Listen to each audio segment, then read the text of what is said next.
Good evening, everyone. Welcome to episode 110. Those numbers keep rising. We've got a big panel here tonight. My background is my home, and I'm literally just a couple of minutes up the road from my house. And I feel like I need it because I've been on the road 5 countries in 5 weeks, and I was still having crazy sleep pattern sort of issues as I'm getting back, and I just need to get grounded. So, yeah, I've been through the Arabian Desert and the getting blasted in Iceland by crazy storms and weather, and did some aerial photography there, and went through the Arctic, ran a workshop off a icebreaker. Went back through Oslo and Amsterdam to see my family, and fell in love with Scandinavian women all over again. Oh my God. And it's good to be home. And yeah, I'll definitely be sharing some of what I've been up to, same as Lucky has. I was just watching his Antarctic show with Ben, actually, and didn't realize how epically huge those mountains are, fellas. Far out. Oh, yeah. Yeah, it's like nowhere else. Well, welcome everyone. Thanks for tuning in tonight. Yeah, and welcome back, Paul. It's been a long time, and it probably hasn't been super long, but it feels like it's long enough. And so, yeah, very it keen does feel like it. Yeah, I'm very keen to have a show when we go through your trip, because it's going to be one hell of an episode, that's for sure. Just on the Antarctic episode, just really wanted to thank Tom Putt actually for the super chat during the episode. He sent some money through to the channel, which is going to help out hugely for helping run with our subscription costs for Zoom and our email plans and things like that. So thanks very much for that, Tom. We really appreciate that. Cheers, Tom. Yeah, good stuff. And so you're just been settling in. Of course, we're also joined by Ben Mays tonight as well. Benny, how you've been going? Howdy, everyone. Yeah, been good. Pretty busy with non-landscape photography over the last few weeks. Been very hectic. Still working away at a couple of projects at this point. So not much new to show for now after last recording, but yeah, doing well, and yeah, having a good time. Very much looking forward to this conversation tonight. Super keen to see some of these images from South Australia from the boys. So yeah, should be a great episode tonight. Yeah, I'm looking forward to it too. I've been very fortunate over the last week to have traveled up to Port Douglas for a Sony event. They ran an event called Kando for the very first time outside of America. And so it was really special to catch up with a whole bunch of Sony advocates and ambassadors and all sorts of other people that are affiliated with Sony, including all of their sales teams as well, and have a few bit of chinwags and planning and workshops and really doing some kinds of photography that I really haven't had much exposure to before, like underwater and fashion and all sorts of other things. And they had the most incredible gear room you'll ever see in your life. It had every single lens you could imagine, and even like the 600 millimeter and 400 millimeter lenses in their big cases there, just sitting there, and anyone could borrow them for the shoots. So it's a pretty special event. And so certainly hard to come back from something like that. So thanks so much to Sony for that. It looked super diverse what they were offering in terms of the shoots. Like I was really surprised almost when I had a look. Oh yeah, it went from hot air balloon to crocodiles on the Daintree to models with cars, and they even had we had an opportunity to drive a gimbal rig off of the back of a ute as we were sort of driving in front of a sort of a sports car and tracking the motion using a joystick, like they would filming a movie and things. So they had all sorts of amazing installations and really pushing what you would consider to have experience with, and ratcheting that up a few notches. So it was really quite an incredible feat. They brought up so much gear that they actually had to bring it up by train, and so it's in a shipping container at the moment. Very, very expensive shipping container at the moment on the way back. I don't know if that's classified information, but they had to get it up there somehow. The insurance on that, Lakey. Hey. I'd love to know the insurance on that. Oh, on that well, container. it's you could do the sums pretty quickly. It's that they didn't hold anything back. So it was really quite incredible to be part of all of that and to see how committed a brand like Sony is to their community. And they also indicated it's going to potentially be an annual thing, which is also pretty amazing. So certainly makes one feel good being Team Sony, that's for sure. So Luke, gearhead like yourself, Tim. Luke would have been in paradise with all that, just ready to borrow. It was a bit overwhelming actually, because there's all these lenses that you'd always wanted to try just there, and I think at one point I had 4 lenses on loan at one time. And there's always newer versions that you'd like to give a go of, and all of that. So helps to. I'm sure that they'll get it back with people going, oh, I really need to buy that A7R5 now, or what have you, after having tried them all. So definitely, sure that they'll get some payback on that too from all of the creators there. But it's also Luke, I'm curious. You said that all the shoots that you did were so diverse and a lot of things that you hadn't done before. I was just wondering if there was a highlight for you, and if there's something that you'd be interested in doing again.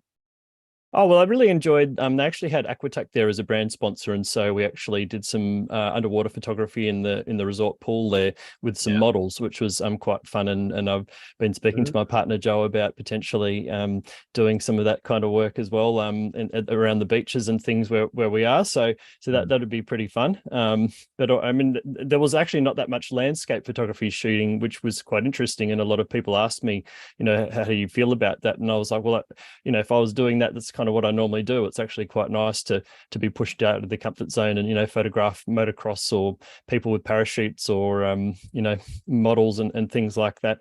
So it was definitely nice to try something new and different. Right up my alley.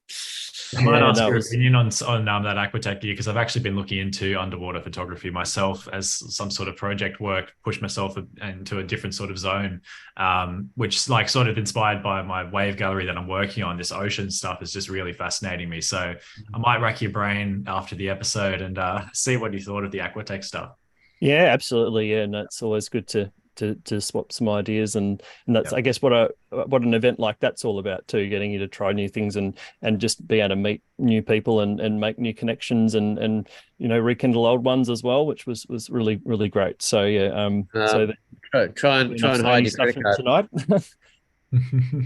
But actually, speaking of that, I do have a couple events coming up I wouldn't mind mentioning, which are actually listed on Sony Scene. You may have seen them in the email for the episode, but I have a pretty exciting series of events coming up, which are chases or night chase workshops, which is where we actually aren't based at a particular location and travel anywhere in Tasmania to capture the night sky, so that we can almost, you can never guarantee, but give the best chance possible of capturing the Milky Way or even Aurora if it happens to be around. So check the links out in the email, that'll give you some more information if you'd like to join on and chase, and there will be more coming up, as well as my online workshop sessions as well, which around night photography and also night and Aurora photography editing. So do check those out and sign up if that's something you're interested in.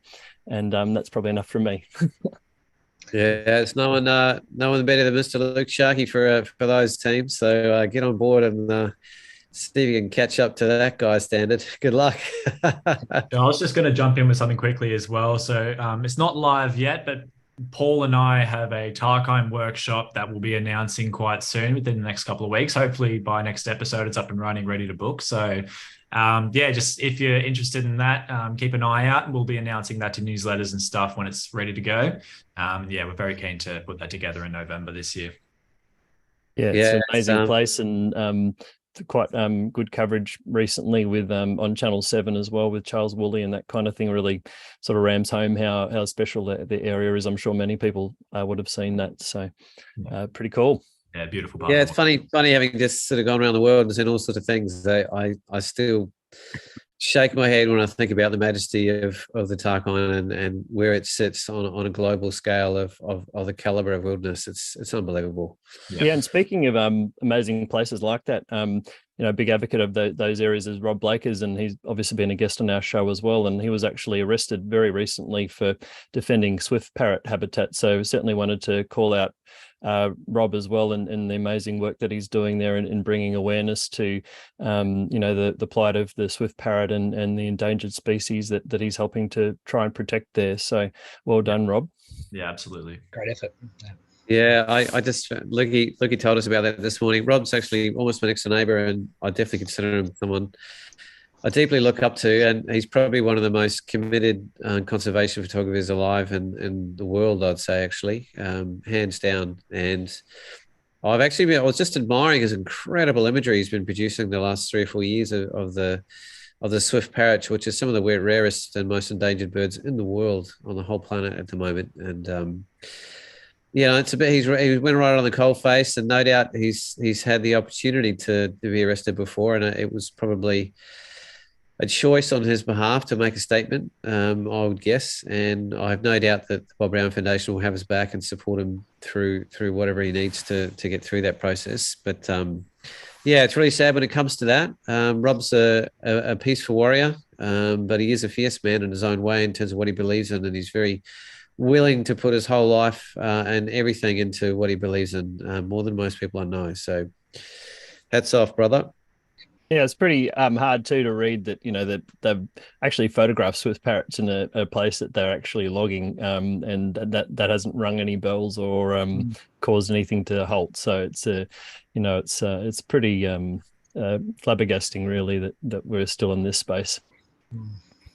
Woo, we'll hit the boys. Well, we have you've heard in the background Mr. Tim Wrate, and we also have Mr. David Dahlenburg here tonight. And along with myself, we are the team involved in creating the Altitude South project. And the Altitude South project we are aiming or aspiring for it to be the most comprehensive and contemporary exploration of South Australia by air that's ever been done.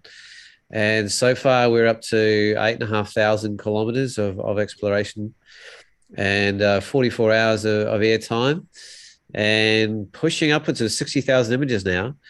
And a lot of this show is going to be around two things. The second journey we did just before my big journey, I literally raced over to South Australia and did another journey with these guys of 4,500 kilometres and 24 hours in the air together. And so we were chasing the floodwaters coming down from Queensland into South Australia. And we've got a bunch of themes that are running through the project, because South Australia is a very dynamic and powerful and raw wilderness. And one of the main shaping forces and what creates it, and both historically and through modern time, is the flood and drought cycle. And it was really important to us to be open to when the opportunity arose, and it was on fairly short notice compared to the couple of years we took to plan the first journey. This one had to be a lot more spontaneous because we had to get the water, and we all had all sorts of things going on. And I obviously was just about to race overseas for 5 weeks, in which case it would have been all gone when I got back. So we juggled things around and we went. And the other really inspiring element of tonight's show that we're going to talk about, we actually have finally released the project into the world as a beautiful large-scale fine art exhibition. Yeah, Timmy. That we opened, what was it, 10 days ago or so, in the Barossa Valley. And we had an absolutely packed house and huge amount of sales. And it's probably one of the most successful exhibitions I've ever been a part of. And we'll share a bit about that tonight in terms of both how it was and, how it's come from a quiet conversation 3 years ago to what we're hoping to be a project that gets picked up as a project of state significance for South Australia, historically and otherwise. So welcome to Tim. Tim is actually just down the road from me in Hobart, funny enough. And we were going to do the whole side-by-side thing, and I was thinking of my tiny little house with my tiny little table and my tiny little chairs. We might have been we might have struggled a little bit. So So I don't even. So I guess Tim's in his hotel room. Dave's in some cave somewhere by the looks of it. I'm in the caravan, mate. Your old second home from home. Dave's in my second home. I just spent five days in that caravan up till about a week ago, even less, I think. And at some stage, I think Dave's wife thought I was dead because I hadn't arisen. It was 6 o'clock at night, and thankfully she heard me sneeze and just went, "Oh God, thank God he's alive." Was it 15 hours, mate? You slept for, I think. Or? Well, I'd done a 40-hour trip non-stop back to get to the exhibition opening from Europe, so it was a hell of a journey, and I was pretty wrecked, and I've been waking up at 2, 3, 4 in the morning every day for the last week, and I think I managed to 5:30 this morning, so we're slowly getting back on track. So tonight we want to celebrate, I guess, the project as a whole, where we're at now. We do consider it still an ongoing project, even though we've certainly reached the point where we could probably easily sit on our laurels and say that's enough. We're still left pretty excited. In fact, when Tim left and he's flying back on a plane, he's already sending us messages about what we should do next. Yep. And that's kind of the beauty of collaboration, I guess. You know, this whole project was really David's idea. David reached out to myself and Tim, and David's, fifth or sixth generation South Australia, and he's been a passionate aerial photographer like Tim and myself for a long time. And his relationship with our pilot, Steve Joyce, is very, very crucial to the whole project. And as we've been privy to again, is really the case. So that they were, just to give a slight bit of background to people that weren't familiar with the project in the first place, because we do have another show on the first phase of it. Steve and Dave have been flying together for quite a long time, 4 or 5 years, and they'd built up a really strong rapport with each other and a really shared sense of adventure. And it was quite clear over time that David's knowledge from flying, Steve's knowledge in particular, flying 30 years around the state, gave us opportunities that would be almost impossible to find any other way to get out to very, very remote places and find fuel drops that no one else would publicly be able to have access to, with private landowners and all sorts of places, obscure little opportunities to land in very remote areas. And it's, without him, he really is our fourth member of the group. That and David and Tim's wives that have let the boys off the hook to be able to do all this. And particularly a huge thank you to David. I'm quite aware I've been away for the last 5 weeks, and I literally came back and walked into a masterfully printed and hung exhibition, world-class exhibition. And I felt excited, proud, and guilty at the same time to just come back for this trip and walk into that. So that is some cocktail of emotion there, Paul. Can you speak a bit about who printed it as well? I'm keen to understand how that.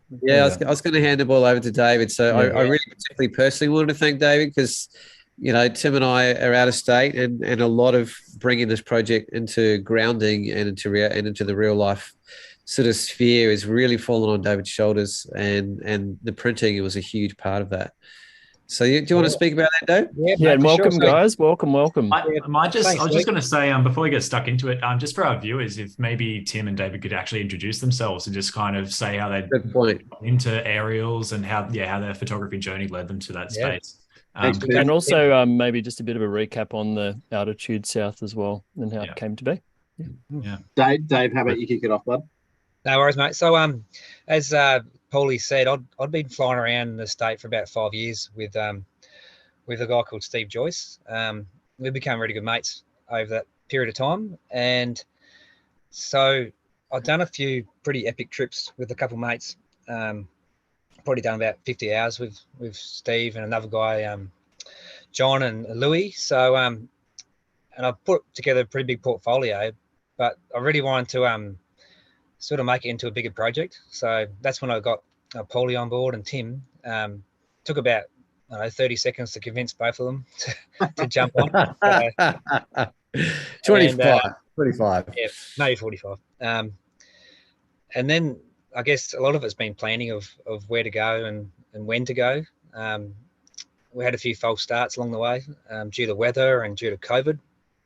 So then, what is it? About 18 months ago, or about that, we got up on our first trip. So we But it was sort of 3 years ago that the seed was planted for the whole project. So it took sort of a year and a half to actually finally get us up in the air, including a false start where with flights all booked, ready to go. And 10 o'clock at night, I'm getting messages saying we're not going, and I'm on a 6 a.m. flight, and I'm already half packed, just going, oh shit. Yeah, it's pretty disappointing. Pretty hard phone call to make. Yeah, so. Yeah, I remember that one well. So I guess the first trip, we thought that was going to be probably enough to do the exhibition, and we're working towards that. And I think we had most of the images planned, what we were going to show. And then there's been some pretty cool weather events in the last probably 10, 14 weeks in South Australia and Queensland. So last minute we did a trip to try and capture the desert and flood, just to add a bit more variety to the images and tell a bit more of a story between the flood and drought cycle. So, and I'm pleased to say that that trip added a massive amount to the project. Really filled out a few gaps, and we got to travel to some more remote locations. So, yeah. I guess I'm Tim. I'm the one sitting here in Tassie, in my hotel room, knocking back the mini bar. I've already got a torrent of abuse from Tom Putt, who's telling me to put the wine down. So, Tom, I will not put the wine down. I'm here for my brother-in-law's wedding, actually. So, really looking forward to spending some time down here in Tassie. My foray into, and there's Jess, my wife. My foray into aerial photography really kicked off in about 2018. I've done a couple of presentations here on the Talking Landscape Photography Show, so not unfamiliar with the guys. I've known Luke now for longer than a decade, which kind of ages both of us.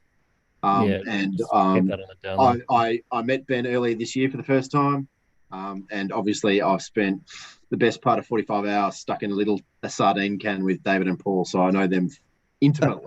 Oh dear. I've got a very deep and personal relationship with aerial photography. My grandfather had a Cessna 175, and some of my very first memories were flying around on his lap around his farm. I guess I just remember, and whenever I sit in an aircraft and I'm the one with my face glued to the window just looking down. I've thrown myself body, soul, mind, spirit into aerial photography over the past 6 years or so, 7 years now. Just live and breathe it and love it. And this project and collaborating with Paul and Dave has just been it really has been the joy of the past couple of years, and I've loved every minute of spending time with them, collaborating with them, and putting together a world-class exhibition. For sure. And I'd also like to add the beauty of the collaboration is obviously I was pretty hands-on with the exhibition, but in the background, Paulie's been making movies and Tim's been working on websites. So, it's a bit of a holistic project. We'll chip in, have different strengths. So it's and it definitely keeps the drive and motivation going when you're working with two guys like Paul and Tim. So have to get Paul to put that same motivation to his own website too. That's right, Peter. God help us. I'll take cash payment, Paul. Timmy's thrown a few carrots at me, but it hasn't sort of come through in reality. He's a busy man. One day, collaboration, as you probably know, if you know me at all, is a huge part of my life. I mean, this show is a wonderful collaboration that's been one of the richest parts of the last 3 years of my life. The Light Collective has been one of the great collaboration processes in my career. All sorts of different projects, and collaboration it's just so enriching on so many levels. We reach into each other's wider skill sets. We have greater resources in terms of industry connections and finances, different skill sets that we have around. Timmy's on the web. I can talk the skin off a cat. Dave's on the ground getting the work done and has all the local contacts. And so it enables people in general. It's a principle I deeply believe in for everyone. If you're ever thinking about taking on a project that feels a bit too big for yourself, then spread your net a little bit wider and see if you can get a collective of people together. And all of a sudden, all sorts of things become possible that are just a bit overwhelming on your own. And this is another beautiful example of that very thing. Yeah, we're hoping that this is the kind of project that becomes bigger than us, and it becomes, as I said, a project of state significance, and it's recognised as, you know, a contemporary snapshot of the entire state of South Australia. That's sort of on a level that maybe hasn't been accomplished before, at least presented in a way and style and contemporary way that we have. You know, like the work is largely abstraction, and that's partly a deliberate choice by us as artists, and partly also, I think, you know, a documentation has a certain power and it holds a certain place, but when you move it into a more artistic realm and you offer the opportunity for your audience to come in and be a bigger part of the conversation, because when things aren't so literal, they can just put it in a box and move on. It requires something of the viewer. They need to engage, and their left logical brain switches off, the right brain comes in, and they start engaging with storytelling and metaphor and symbolism and feeling-based sort of interpretations. And it becomes a lot more of a richer, communal and experiential sort of opportunity to engage with the work and the project as a whole. Yeah. And that's really showing through. When I've been in the gallery over the last couple of weeks, the response from the general public's been quite amazing. We had people with tears in their eyes, and which is quite sort of surprising, but really beautiful as well. Like, there's been a real emotional connection to the works on the wall, and we've had people come through and ask if they were paintings and what sort of paints we use, which is pretty cool. So it's really artistic, and like Paul said, it's really invited the viewer to really study the images and spend time there, and have a connection with them and make sense of what they're looking at. And so it's been a really great response. Is it fair to say that and sort of an exhibition of this sort of calibers, not that usual in the valley like that, so they sort of got a bit more attention from that perspective? Yeah, I think what the connections, what's driven it, I think, is the fact that it's all South Australian. And yeah, the gallery is probably normally more paintings and sculpture, I guess. But we've sort of cast our net pretty wide for promotion of the exhibition. So we've sort of got into the Adelaide media, and I think that, like we said, the fact that it's people's backyard, a lot of people have travelled to the outback before, but haven't necessarily seen it from the aerial perspective. So we've had people at the exhibition who grew up on stations, and one thing that surprised me is one lady just loved this photo, and then she asked, she got a connection to it, and then we worked out that she grew up, you know, within 80 k's of that location, but never flown over it. So it's been a real connection to the work, which is. And South Australians are very passionate about South Australia too, so it's nice for them to have that a body of work that they can sort of celebrate their own backyard like that too, which is pretty cool. Yeah, and there was that's something I definitely picked up. Just the pride that a lot of people have. You know, they stood there and they looked at all the photographs on the wall and kind of thought to themselves, "This is my backyard. How cool is this?" But also in a way that they'd never seen it before. Exactly. And that was very intriguing, and really it really slowed people down and took people by surprise. And some of those conversations, when they slowly worked out that something was probably an unrecognizable physicality by looking at it, they felt kind of the strength of that land and slowly figured out it was near their country, or somehow they knew. Yeah, and there was one anecdote from the opening night. Was there was a gentleman there that was telling us a story about how he was driving from Birdsville to Windora by moonlight, and he got lost and drove across the Diamantina River. And we turned around and said, "Well, that's the country that you drove across." And he immediately bought the print. So it's just beautiful. Good sales, man. Beautiful connections like that was really kind of really beautiful to see. No, that's awesome. So just had a question on YouTube too, just about from Laurel, just how long the exhibition's running. What are the dates if anyone wants to catch it? So it's going through to the 24th of July. So another 3.5 weeks, which is nice. So Awesome. That's a good run. And and Yeah, just to be clear, it's at the Barossa Regional Art Gallery. Sorry, not Art Gallery, Barossa Regional Gallery in Tanunda on Baysdale Road. So I definitely recommend a day trip if you're in Adelaide. Tanunda's really lovely, lots of places to wine and dine and things to do. And cool. Where my parents live. There you go. That's right. Yeah, good part of the world. So cool, and have a look if you get a chance. And if you can't make the exhibition, we've put all digital copies of all the exhibited prints onto our website, which is altitudesouth.com.au. Yeah, and I think that link will be in the show notes as well as in the email if you're on their mailing list as well.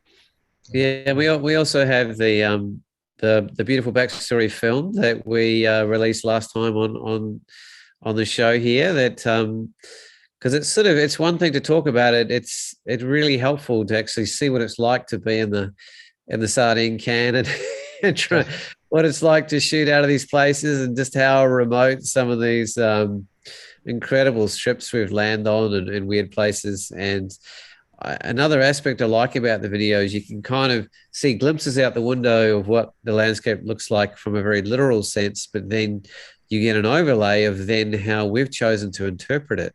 And so it gives you a bit more of an insight into the artistic process that we have and how we've chosen to both interpret and present the landscape. Yeah, that's a good point, actually. We've had the video playing in the gallery. It runs for about 10 minutes, and then there's a small slideshow of images that aren't in the exhibition.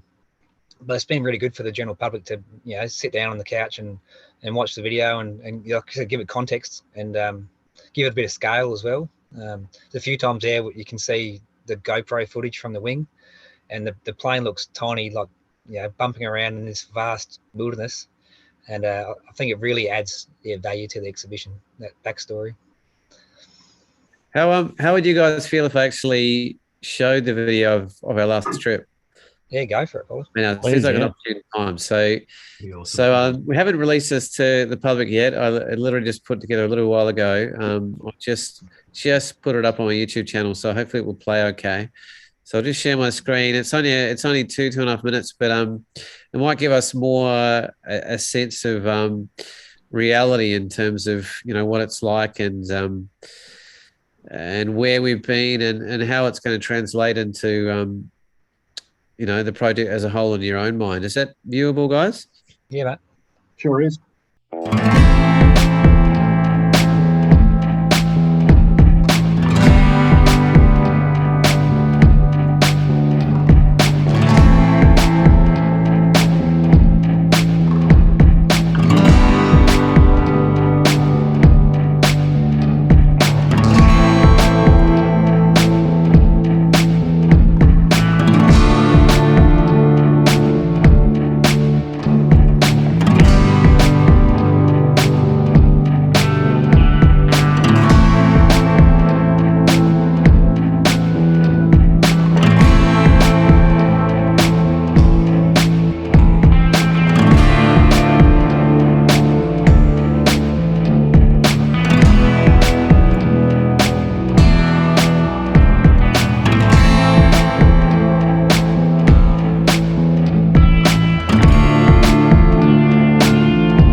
Oh, what a bunch of Awesome. poses.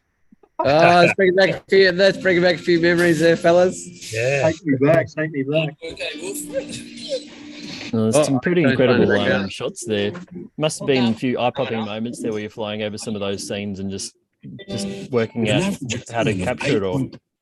Yeah, it's the variety what blew me away every time, Luke. Like to see the outback in flood, I never get sick of it. Like it just blows your mind that much water can be so far into this arid environment.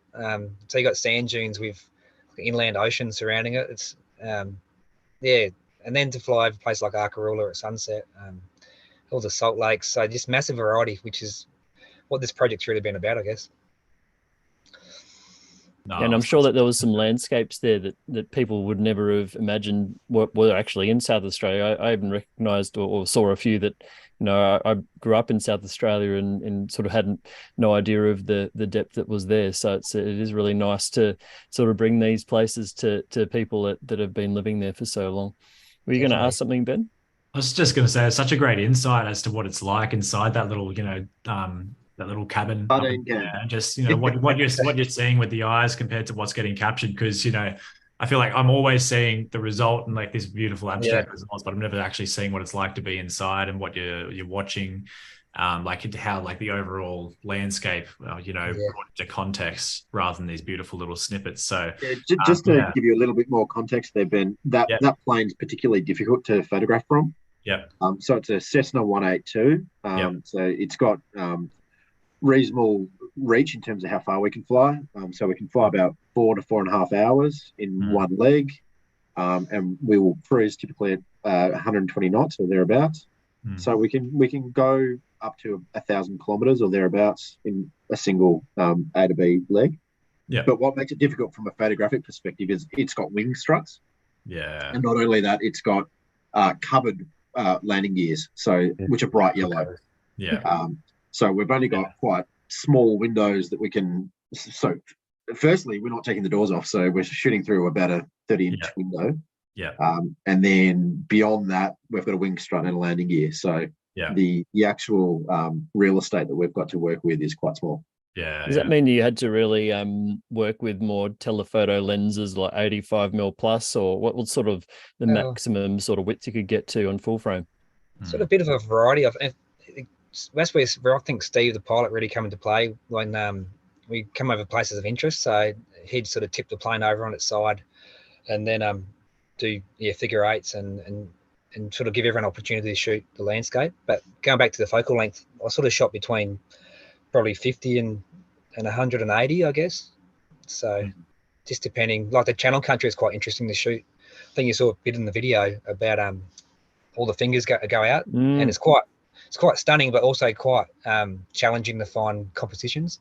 So I think that's when the zoom lens really sort of came in handy to try and isolate features. Yeah. I've heard like different approaches. I remember Mika Boynton in a podcast saying she likes to shoot at a fixed focal length macro lens, whereas you guys are using quite a range of focal lengths there. Do you guys kind of differ in your approach with using a zoom versus fixed? Like what's the kind of all three of us have our own idiosyncrasies, I guess, to that answer that question specifically.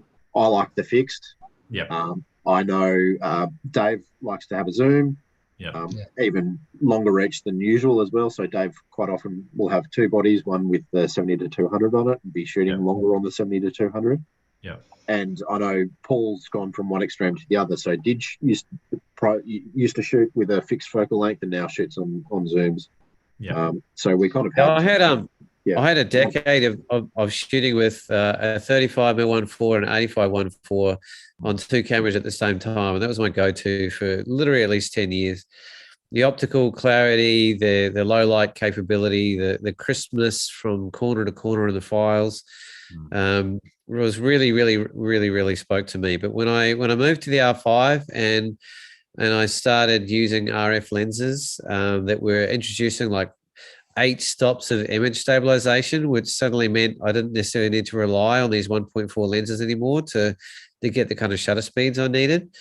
And I was still getting very, very reasonable results from like the 24-105 lens. And And I just did it as an experiment when I first got it on a little flight I did in a oh my God, this you'd sneeze and you'd blow this plane away. It only weighs about as much as two people. Up in Northwest Tasman, I thought, oh, well, I'm not spending too much on this. I'll do an experiment. And I was so impressed with it wasn't quite the crispness that I was used to from the really nice optical quality of the fixed focal lengths, but it was the versatility that I was gaining.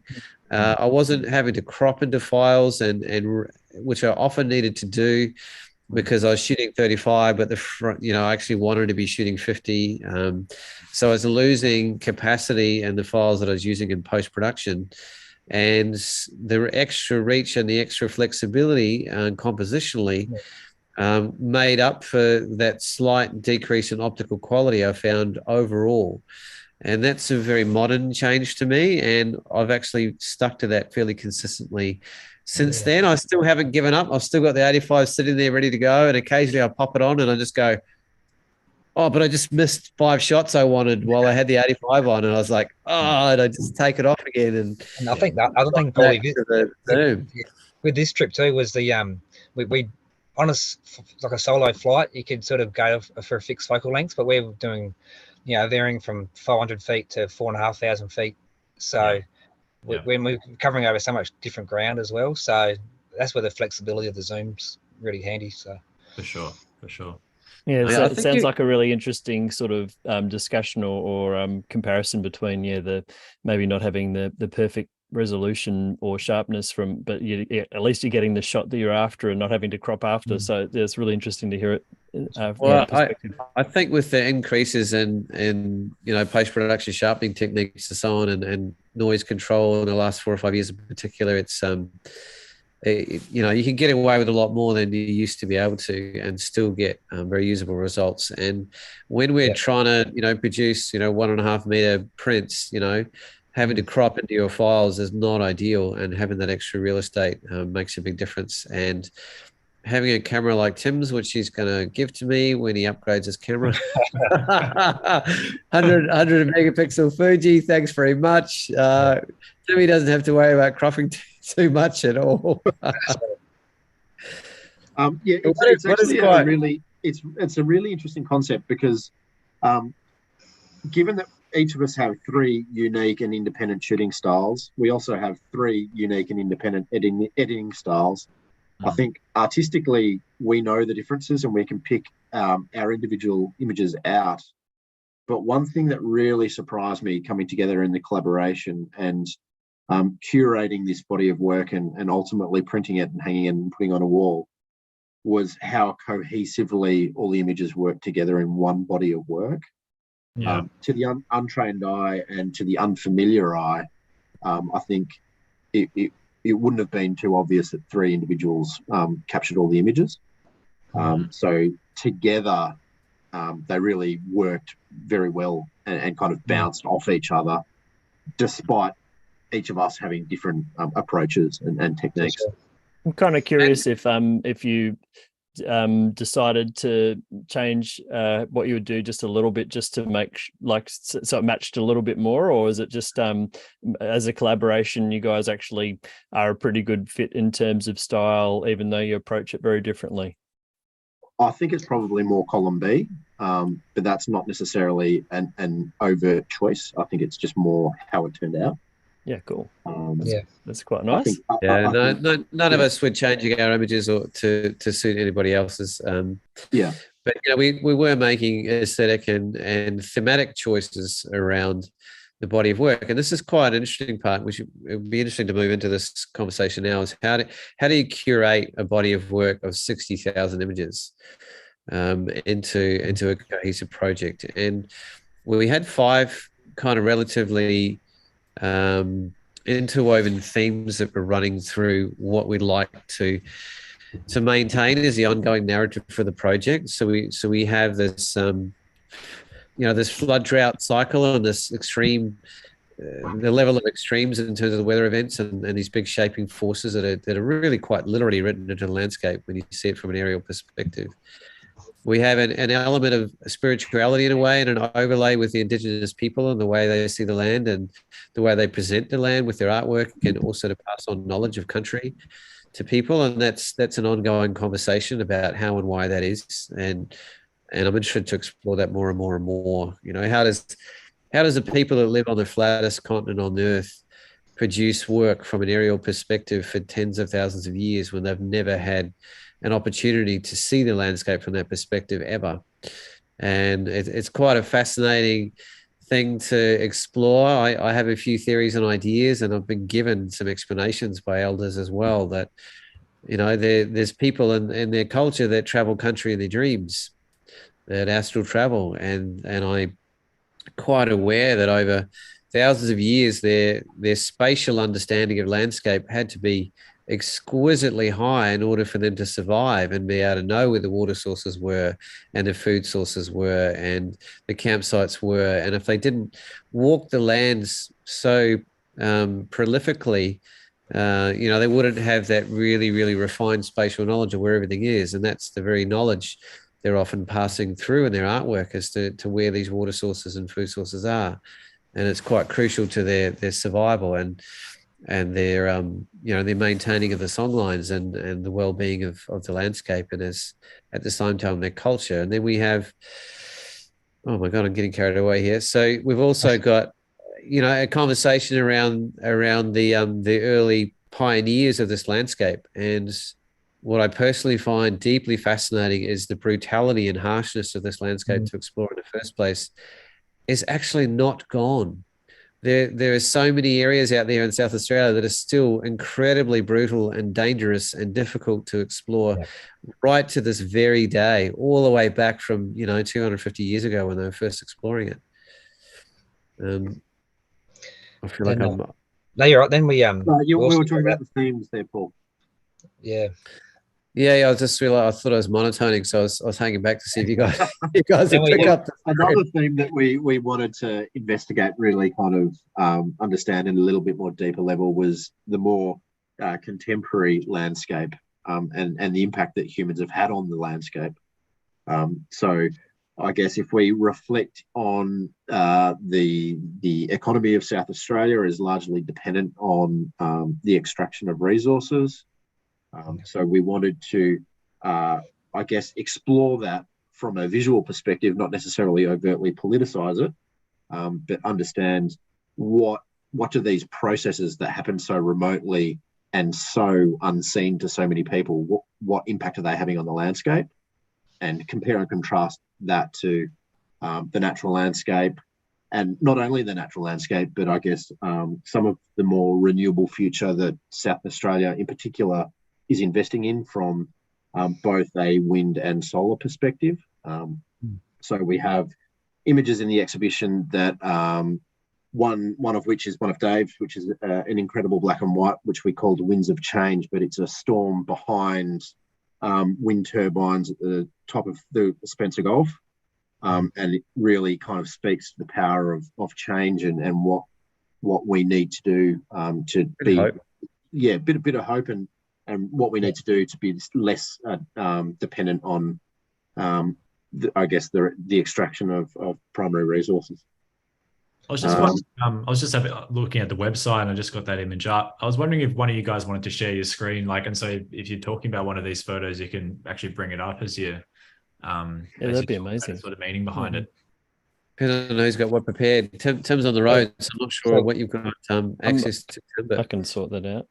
I've already got the website up, so I might just share my screen. And then, do it, bud. And then as you're talking about it, I'll try and sort of find the. So as you bring that up, Ben, the final exhibition as we've curated that's currently hanging in the Barossa Valley Regional Art Gallery is 64 works that are approximately a third each between myself, Dave, and Paul. This one here is Dave's, and perhaps Dave, if you want to speak to it. So it's quite interesting. What my first real trip was to try and document the decommissioned coal power station at Port Augusta, which is very close to this site here. And the reason why it's so close is that a lot of renewables like solar and wind have been built in that area because interconnections with the high voltage power lines that's all there. So it's sort of like full circle. Originally, I travelled up when they were decommissioning this coal power plant, and on our trips we'd actually flown over the coal fields twice now, and on the same morning as we shot this photo here. So I guess it's a strange sort of loop really to see in the space of 2 hours to see the remnants of a coal mine, which is pretty horrific to see from the sky, and then to fly back over the Gulf and see, like you said, the solar and the wind. Are there any photos of that mine? Yeah, so there should be Ben, if you flip out of that and head back, if you scroll, let's head to the top and scroll down. Scroll down. Here we are. Up. It's going to be a difficult way to do it. Up. I feel like we're doing an Arnold Schwarzenegger video. Left behind. Yeah. And left behind and forgotten. So they're two images of what are now decommissioned coal mines, and they've essentially been left there in the South Australian outback to be ultimately reclaimed by Mother Nature. But what they were was a number of years ago fully functioning coal mines, but now they've just, I guess, they're left there to disintegrate. Yeah, South Australia has been one of the early into the green technology. It's been a big push for probably the last 12, 14 years. Ben, the way we actually curated the exhibition is we've got Left Behind, which is the one there of the coal mine, hung alongside the Renewable Future, which is down and to the left. Yep. If you bring that up, that's almost a bit of a Where's Wally image, but once it's printed and hung on the wall, you can actually pick out the detail that that's a solar farm. So what we're doing by hanging that alongside the decommissioned coal mine is subtly comparing and contrasting and inviting the general public to kind of think a little bit deeper about what have we done to the earth and what can we do to kind of better harness a shared future.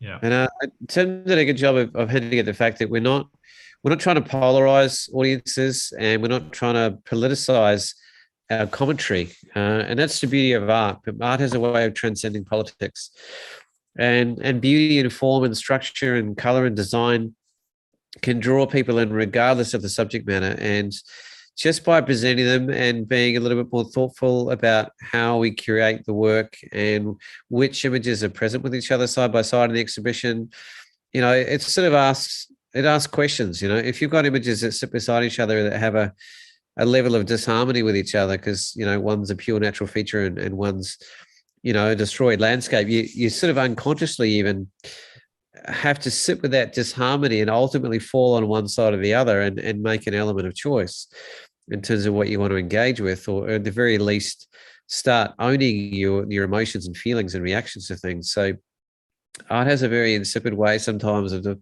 slipping between the cracks and speaking to you in ways that your mind slowly catches up with. And rather than, presenting it and being very deliberate and naming names about where things are or which companies are involved, we've skipped that whole sort of cerebral conversation and moved into what we hope is a little bit more of a deeper one. Yeah, and this image is just talking to the image that's on the screen there, Ben, and thanks for pulling it up. What we've tried to do in this image is try and have that juxtaposition here in one image. So we've got salt manufacturing facilities there on the left of frame, and then on the right of frame is the natural coastal habitat, which actually lies on the Spencer Gulf there in South Aussie. But that is a very deliberate image to kind of juxtapose the natural environment and then I guess the heavy hand of man on top of that. What's really interesting is the subtlety that I love of that image is that you can actually see the continuation of the creeks. Just seeing those like that river sort of continued underneath, but it's like got this coloured perspex over the top, like it's barely there. Like it's really, really interesting to just go from this organic matter to just completely unnatural colour and structure and rigidity. So yeah, really fascinating image, and yeah, that really just popped out to me just then. Yeah, and again, Ben, like you said, you can't see this stuff from the ground level. Like, it's not evident. Yeah. But this is a really great photo to show that. It's Yeah. Just interested too, just looking at the different sizes that you've got your prints at and the edition. Is there any commentary to, like, I guess some are quite a bit larger. Was it particular favorites, or a sort of a thought around that process? Yeah, I mean, the whole process was the whole curation process was quite a long process. And that was only then confused by the second trip. So we had actually curated a whole exhibition based on the first trip. And then we, I guess, then had a couple of weeks to try and jam in a little bit of work from the second trip. So we spent hours kind of going through each other's works and slowly curating and whittling down what we felt like were the strongest images to tell, to fit in those 5 themes that we talked about earlier. So the images that we chose weren't necessarily what we thought would be the most commercially successful, but would best fit those 5 themes of South Australia that we felt would kind of hang beautifully together and come together in a harmonious exhibition. So we did that over a number of Zoom meetings late at night, between kind of 9 and midnight, over the course of a number of weeks. Yeah. We whittled it down, so we actually had a Dropbox, and we dropped in a couple hundred photos, and then we dropped them into the 5 categories. So we knew that we had a number of images from beautiful pink salt lakes, because when you fly over pretty pink salt lakes, you tend to take a lot of images. So we Kind of like fairy floss there. we dropped them all into one Dropbox, and we kind of whittled them down to what we felt like were the strongest out of all those pretty pink salt lakes. But because we ultimately didn't want to end up with an exhibition entirely of pretty pink salt lakes. And we did that and followed that kind of that routine across various other categories as well. And I can see that there's that you're doing limited to 20 in set sizes, and I was interested in the some are larger and smaller. And is there a sort of a some have a bigger statement by the larger size and that kind of thing? Well, Yeah, so I'll speak to that. Sorry, you go, Paul. Yeah, just it's always an interesting choice, like the volume of images as opposed to the impact of size. Do you overwhelm an audience? Do you keep it as simple as possible? Do you rich it up? And also, how does it suit the particular space that you're going to exhibit in? So we have got quite a lot of room and 2 really quite large spaces, and there's a lot of real estate there. So as I've done in many exhibitions before, what I find is by offering a range of sizes, it increases the accessibility of the work to the audience. As much as, as artists, we love to lean into, the beauty of these amazing files and places, and really honoring the landscape by having a larger image. It limits what you can present, and it limits the story you can tell, and it also potentially limits the accessibility of people to take it home. And so we slowly whittled down that we would have, I think it was 5. How many big ones each was it, fellas? a couple of 2 each that we felt like we really wanted to showcase large. And then we used a middle range, and we had a smaller range as well. And a little bit unusually for this particular edition, we decided to make the edition irrelevant of the size. So the 1 of 20 is the same whether you get a smaller print or a larger print, and it'll just be consistent all the way through the edition. And I think we've actually already sold half of the first editions in the whole exhibition, I believe, or very, very close to it. And we priced them fairly accessibly as well for that reason. Like, I've certainly done exhibitions with 2 and 3 times the price of these for the caliber of prints they are. But yeah, I was going to comment on that. They seem extremely affordable. So, in terms of the accessibility aspect that you're talking about, it, kudos to that, because it's great to enable, people to see it, and then also be able to feel like they can take it home. Yeah, Well, look, we were mindful that we were exhibiting in a regional art gallery, and we were equally mindful that the first exhibition wasn't occurring on Rundle Mall in Adelaide. So we kind of wanted to come up with a price point that we felt kind of not only honoured the work but met the market. And are these coming framed? No, so we've the first editions come mounted, so the larger ones are on Gatorboard. Yep. And that will be included in the first the Yep. price. So it's a bit of a bonus for the first edition. And then the smaller works have got a foam core backing. Yep. And then from the second edition onwards will be a rolled print. Yep. And a bit of that too is logistics as well. Trying to send a large mounted print is quite difficult and adds to the price as well. I was going to say that in terms of pricing, that would be almost impossible to keep it affordable in terms of just having them be a digestible price hanging up on the wall. And also in terms of you guys setting up, there's a much greater risk in terms of, investment to get them framed. So in terms of presenting in the exhibition, are the prints sort of just exposed to the air and everything like that? Yeah, do you have any pictures of the it would be really interesting to see how it was presented. I'll if you let me share the screen, I'll literally show you the opening night film, and it will give you a pretty good sense of the work. It's just as much orientated towards the energy of the moment than it is for the prints, but you'll see them on the walls enough for us to be able to speak to them a little bit further. Yeah, fantastic. So, just while Paul's doing that, all the prints were printed on a Bauhaus paper, which is a German paper that was recommended to us by our printer. Yep. Well, do you want to speak to that, or should I play the video while we're? I'll play it and you speak afterwards. Yeah, you play a bit of sound, so we'll let it rip. It's just it's not too long, but it gives you a real sense of, I guess, the energy and the interest in the work, which you don't always get, and it was very, very satisfying for all of us to get so much momentum.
Good turnout, Paul. Well done. It was a rocking opening, no two ways about it.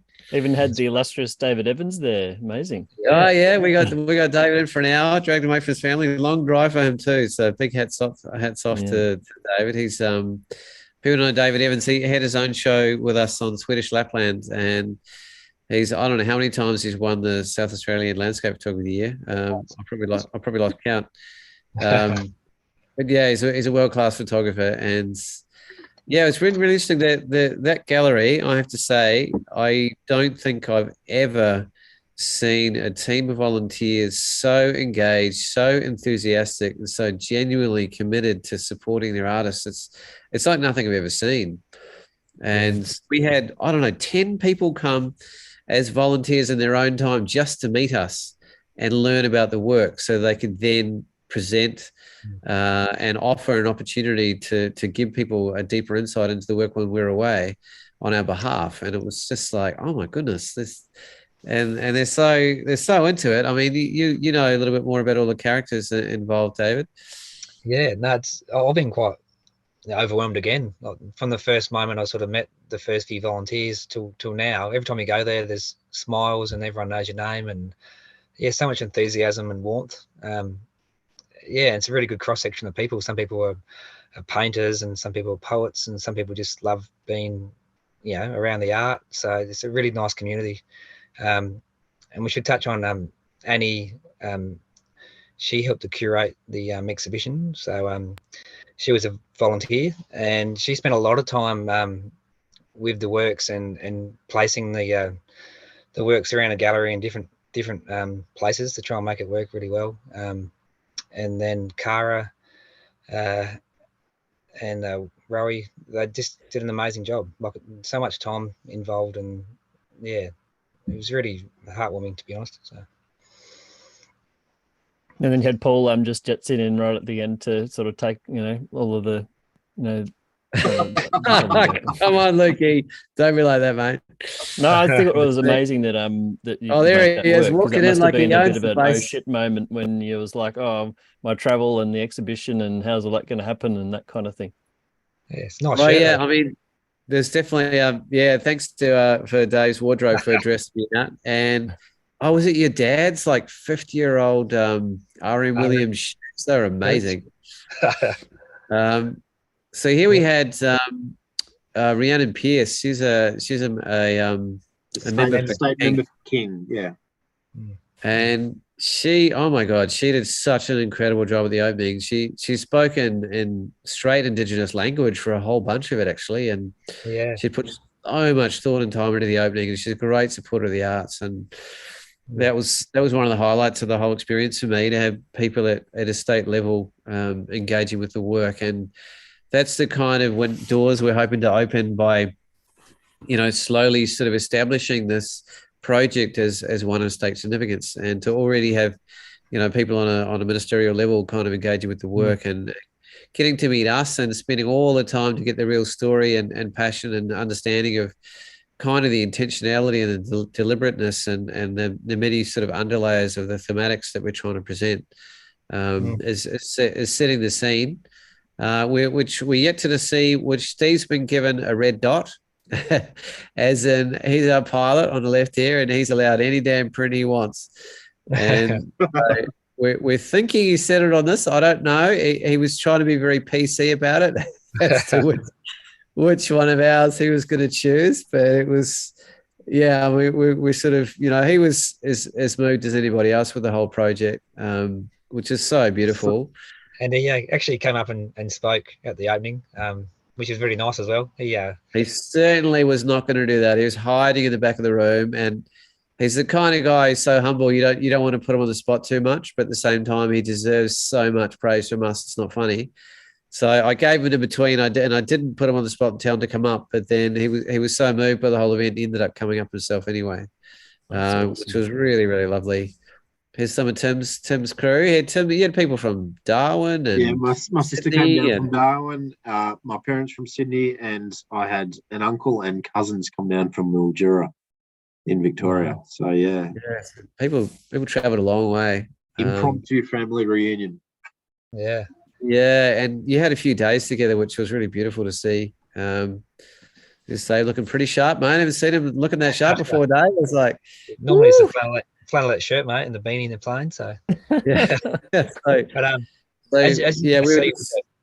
sorry, I was going to mention That's how we're presenting them with obviously no glass in front. And what that really allowed us to do is the prints look really stunning without glass. You can see the texture of the paper. We should probably touch on our printer, David Hobbs. Yeah, definitely. He's got a studio in the city. He was formerly one of the Atkins printers. Right. And his passion and level of detail is just incredible. He's a real craftsman. And he sort of was heavily involved with the choice of paper. We sort of put it back to him, what he recommended for the subject matter. And he's done an amazing job.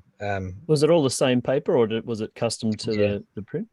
No, all the same. So it's a cotton rag, and it's got a little bit of texture. Not massive, but it's got a fair bit of texture. Rag, Luke, was the paper. What was that? Sorry, Bauhaus. Bauhaus. Okay. Yeah. So David he was the head printer at Atkins, which is one of the top printing spaces in the whole of Australia for a long time, and he branched out on his own, and his business is now Master of Prints. And as you well know, Lucky, I'm very picky about my printing, and I do most of it myself. And I spent 15 years figuring out how to do that to the standard that I'm happy. And it was a very challenging thing and very interesting experience to let the printing process go to somebody else. And I literally flew into South Australia and said, I've got to meet this guy. I've got to go to his printing. I've got to do some test prints. And it takes a bit to impress me. And oh my God, I'm so impressed with this man and his ability and his commitment and his craftsmanship and his level of experience is like few in the whole of Australia. And I think Dave hit the nail on the head. He's a true craftsman. He approaches his work with a real kind of artisan kind of handcrafted perspective. And he was a sensational addition to the team. Yeah, and he actually was actively involved with the border sizes and sort of recommended us to go bigger with the white borders, and it was a really nice move. But what I find amazing, I'll go to his studio occasionally and say hi, and he'll have a bunch of prints on one of the tables. He calls them, I'm not sure what he calls them, but they're reject prints. And I look over them and they look amazing to me. And I ask him, what's wrong with this? And he said, this little black speck there. And I put my nose up to it. I can only just see this little black speck. So the level of confidence we have in him is amazing. He's the quality is just beautiful. You know what kind of printer or what inks he was using, just out of interest? Yeah, he's got Epson. Epson, yeah. So if you can just stay on this slide, Paul. So the large sizes, obviously, the big pink print there. The large sizes were printed, then mounted onto Gatorboard. All the other prints in all the other sizes. So we had 64 prints in the exhibition, meaning that there was 58 prints that were all of various other sizes. Dave did himself. So Dave shouldered an incredibly large burden in terms of mounting 58 prints all to foam and core without any redundancy or requiring to get a second round prints done. Well done. without probably seeing his family for at least a week. So Dave, the work that you did on those, the hand touch that you provided to them was absolutely masterful. So I just wanted to say thanks. Well done. That's amazing. Thanks, well quite the effort. No, Do you have a background in printmaking and mounting, that kind of stuff, David? No, I have previously mounted prints for some other exhibitions I've been a part of, but not to this extent, to be honest. But some of them are quite big, like the ones I do at home. Might be 700 mils across. But it all went pretty. It's a really nice paper to work with. It's a pretty heavy paper, and it's quite forgiving as well. So. Yeah, did you guys spray it as well with something to finish it, or just as is? We've left it as is. Yeah.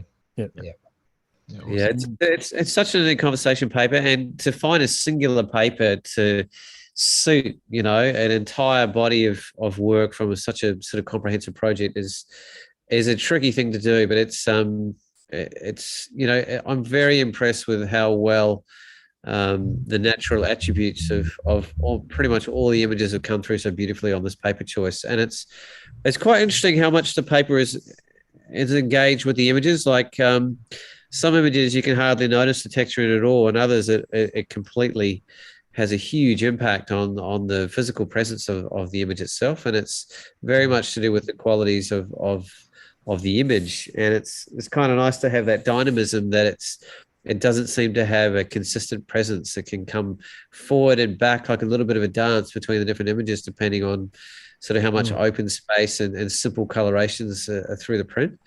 So I think it's a very successful choice in this case, and it gives it a very painterly watercolor sort of feel to all the images as well, which is why we had people coming in and literally spending half an hour in the exhibition and then asking us what paints we're using. It's sort of, it's quite astonishing. You know, to me, that's a successful result for me, in terms of that the work becomes more about its communication rather than the substrate that it's on, or even the medium that it's created in. It sort of somehow transcends it. And that, I think, is one of the beauties of using lovely watercolor textured papers in particular, is it moves it much more in that direction, that it can be beyond the medium of photography and open out into different realms. And you're talking about I'm mediums also interested. Oh, sorry. I was going to mention quickly, we had some painters come through who were, you know, quite overwhelmed and wanted to paint some of the works. And we had one lady who went all quiet, and her husband said, "Oh, she's just a bit taken back because she's just blown away by the textures, and she wants to actually, she does textiles and weaving, and she wants to actually create some of the works as a textile, which is quite nice too." Yeah, some of those more like those braided rivers with the trees and everything like that, you can really imagine like that just popping out in a weave or something like that. Like there's so much in like room for alternative mediums to just take what like that sort of style and run with it. So yeah, there's no wonder you've inspired a whole bunch of different people across multiple forms of inspiration. It's getting me thinking if I should go back and visit the folks and pop in and have a look myself, because it'd be really great to be able to see it in person. You know, it's one thing to see it on the website, but it's obviously completely different to see it in person like that. So, but yeah, I don't know if I'm going to be able to do that, but we'll see. If you do, I'll take you out for a coffee, mate. Yeah, maybe. Yeah, no, that sounds great. I was interested, especially the shot that you had up earlier, Paulie, was a good example. I was, you know, there'd be an attraction to making all of the print sizes the same, and I noticed that they look quite individual in the sense that was it just the images cropped just for what the image needed rather than trying to fit it into a particular size? Because I'm just interested in those kind of aspects of putting a body of work together. Truth be told, Luke, we started off and it was all very mathematical to begin with. So we had the size of our foam core was just over a metre, so 1,016 mil by I think 80 something mil. So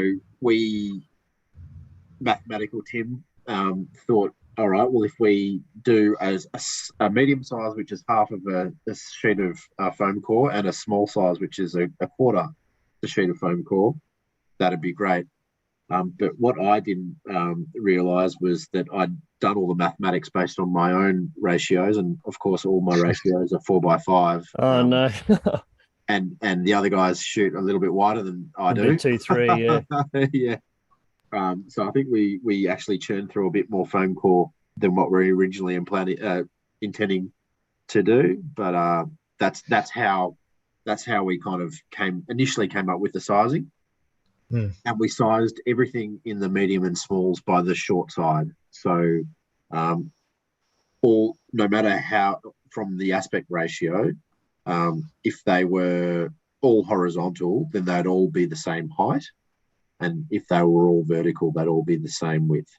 Got it. Yeah. Okay, cool. Yeah. So when they're up on the wall, if one was wider than the other, they'd still be the same height and therefore aesthetically look the same.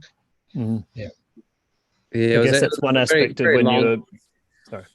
Very long, involved conversation, that one. And when you have a genius with numbers like Tim, that really helps. And then there's a strategic sort of approach as well of how many images and prints can you get for your bang for your buck relative to sizes? And that was part of the conversation as well. And to make it a little bit more affordable for us, because we've done this entire project self-funded, absolutely no sponsorship whatsoever, and it's given us a wonderful freedom and joy and I guess satisfaction that it's completely created with no strings attached and our own sort of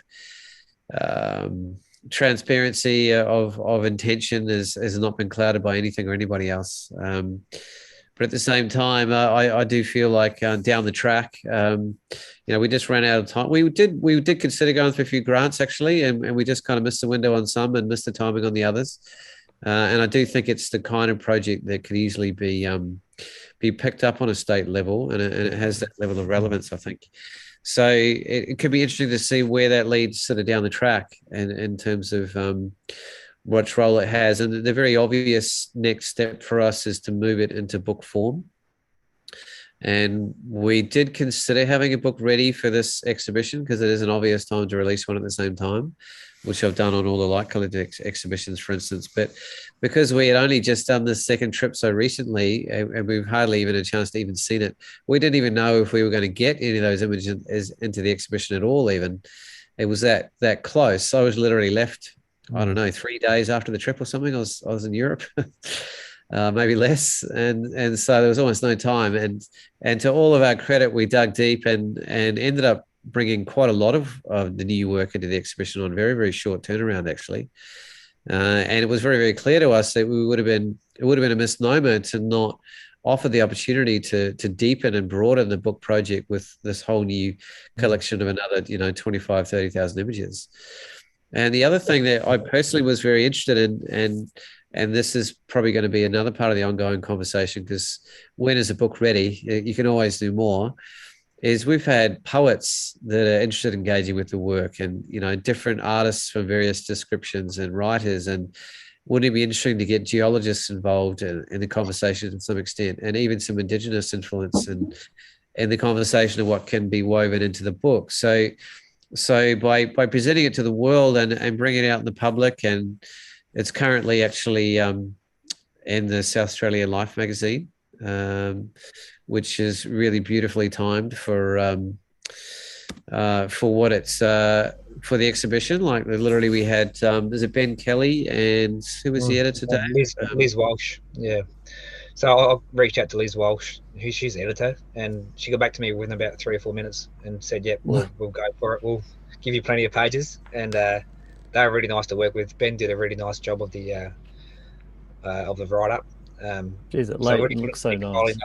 And the print quality of the book, the magazine's really nice as well. Yeah, that's come out really high. Yeah. That's probably the premier magazine in South Australia, and I guess the overall we've always had this very encapsulated, both thematically and physicality around how we're focusing the whole project around South Australia. So we haven't actually looked broader or thought broader in terms of where else it might go. We're still quite focused on it gaining its legs all within the bounds of South Australia, because it's very tight, and there's a little bit of spillover in the corners, when you go into Channel Country and that whole conversation, because nature doesn't have any lines in the sand out the desert, and that really intense dynamism and interconnectivity, particularly with the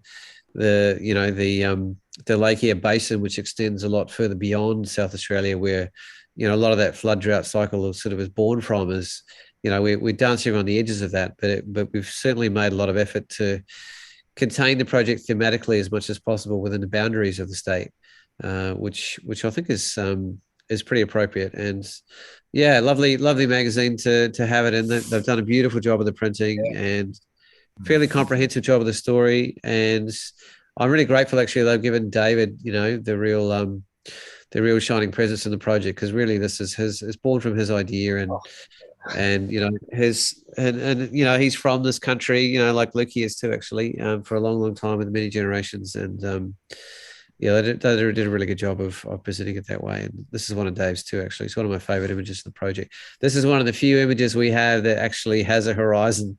And it's recognizable as well. Yeah. And it's so recognizable as well, Peter Pound. I was just reflecting on what you were saying earlier, Paul, about the book as well. And, you could always open it up somewhere else and launch the book then too. Yeah, there has been interest already from other galleries, which is really nice. So I have to watch this space and see what happens next, I guess. But yeah, we're looking at potentially Victor Harbour, and that might actually accentuate another trip on our behalf to introduce a little bit more of the more remote western areas and coastal areas of South Australia. Yeah. Oh yeah, Coorong would be amazing, and even KI would be Kangaroo Island would be pretty yeah, awesome. KI definitely, and yeah, I guess, and we want to get it into central Adelaide as well. So I have a feeling it's got legs for a long period of time, this project, and it potentially could be ongoing for a lot of reasons. Yeah. And so that's partly why we're so stoked. We've had such a fantastic kind of welcoming to start the whole project and begin some of those conversations and sort of add to some of those connections. And one of the ways we did that was we got a wonderful opportunity to speak to Peter Gros from 35 years is one of the main presenters at ABC Radio, and he runs a pretty wonderful show. He's a real character. So that we literally flew in and went straight here, didn't we, boys? We picked up Tim from the airport. I just got picked up, and this was our first night and kickoff before we'd even seen the exhibition, was to head into ABC and have a great interview there. And I think I posted a link on that on Facebook a while ago. We'll eventually put it up on the website. There's a condensed version of the interview on the ABC Facebook page as well. You can listen to. Yeah, and it was pretty quirky that night. We just sort of walked in. Oh yeah, you can just relax. You got 20 minutes, and then about 9 seconds later, oh, you're on. And it was like, oh shit! I ran in, and he'd already started the interview before I even sat down. It's a bit like a TLP episode. You'd have been right at home. Yeah, a bit like that. But he's such he's such an absolute pro. He's been doing this for so long. And I think personally, he's really genuinely interested in this kind of style of work. I mean, Dave, you know a bit more about his character and his history. Peter's been a big supporter of the country arts. So quite often you'll see stories in the paper. He's been out to the far west coast of South Australia to open an exhibition, or I heard one particular story where he went over to the Eyre Peninsula to open some public toilet blocks. So he gets out in the country and like you said, he's got a massive connection to South Australia. He writes in the weekend papers. And Emma, his producer, I'll give her a shout out to her. She's been really supportive. Well. And they actually replayed the interview, which is pretty unheard of, which is nice to get it played again. And yeah, she was really supportive of the project as soon as she saw the photos, and she was pretty blown away by the logistics and the fact that it was self-funded. So yeah, it was really nice to and she sort of seemed really engaged with the fact that she just said, "You guys are real artists. You're like kind of the real deal." There was no fabrication, there was no gamemanship, there was no politics, which I think is a lot of the realm that she operates in on a daily basis. And she personally found it deeply refreshing and pretty exciting to engage with us. And the authenticity of you can tell we're all pretty stoked and we're pretty into it. And we're there for all the right reasons, which was really exciting for us. There's a couple of sort of like this was literally the band getting back together for the first time how long was it? A year? It was just over a year, wasn't it? Over a year, just under a year. Yeah. Under I couldn't remember if it was. Yeah, it was around about that. There's so Steve actually he manages the airfield that we take off from, and we hire the plane essentially off a club, and we've used the same plane for all the trips so far. And as much as it is a challenging thing to shoot out from, the productivity you get out of that much time in the air, sort of it all weighs out sort of in the end, so to speak. Because I was trying to get a few Maverick shots of Steve and his plane, and then I sort of threw the boys in there. I can't even remember where these ones are, fellas. Where are we now? I'm not sure. That would be Birdsville. Medora, maybe. Yeah, we had our classic Birdsville pub. If you haven't been there, it's a hell of a thing. We've got our green lizard story. We'll talk about that So, so there's this a really interesting history in Birdsville. I think I can't remember how long ago it was, but the whole town was completely 1960s, Paul. 60s. Yeah, it was totally isolated for a huge period of time by, was it mainly flooding? Yeah, major flooding. Yeah. And and the drinking life is a big part of the culture out there, because that's the only time people get to come together, and there's only small places that they can physically gather at in the outback, and it becomes a social center for families and all sorts of reasons. And having a drink on a hot desert afternoon or evening is part of life. And they ran out of alcohol. Ran out of beer, Well, ran out of beer, and pretty much all they had left, and God knows why, was creme de menthe. And so for this huge period of time, it was creme de menthe and lemonade was all anybody could drink. And that is not your classic Aussie outback drink by a million miles. It basically is like Listerine and toothpaste with lemonade. And so they to kind of lead into the challenge of what they were going through, and to make humor out of it, they started the Green Lizard clubs. And to this day, there's a certain tradition, and there's stuff all over the walls. And I don't think it was even just Birdsville, but Tim, you lent in the story a bit more than I did. Have you got any more to add than that? That's it. But when we're at Birdsville, we ordered a Green Lizard, and they didn't have any creme de menthe. Yeah, literally. Of course, we had to let that, just sleep until, of course, the night of the exhibition. Steve goes to the bar and buys us all a Green Lizard. So that was a nice way to kind of have a night that was so good after the exhibition. Very good. It was there's just a few from wandering around Birdsville. Like it's sort of like we do have our moments where we get to be on the ground and be out in these outback places and just experience them a little bit more. It's sort of, you kind of need to get your feet on the ground and some dust under your shoes just a little bit, because otherwise it can be quite surreal to just spend all your time just sort of above ground and not really touching the earth. So it was sort of, there we go. We're getting more and more crazy. You can see how things develop, The four guys in a sardine can for a total of 44 hours now. Too many snakes, was it? And I just see our snakes. It's getting pretty carried away here.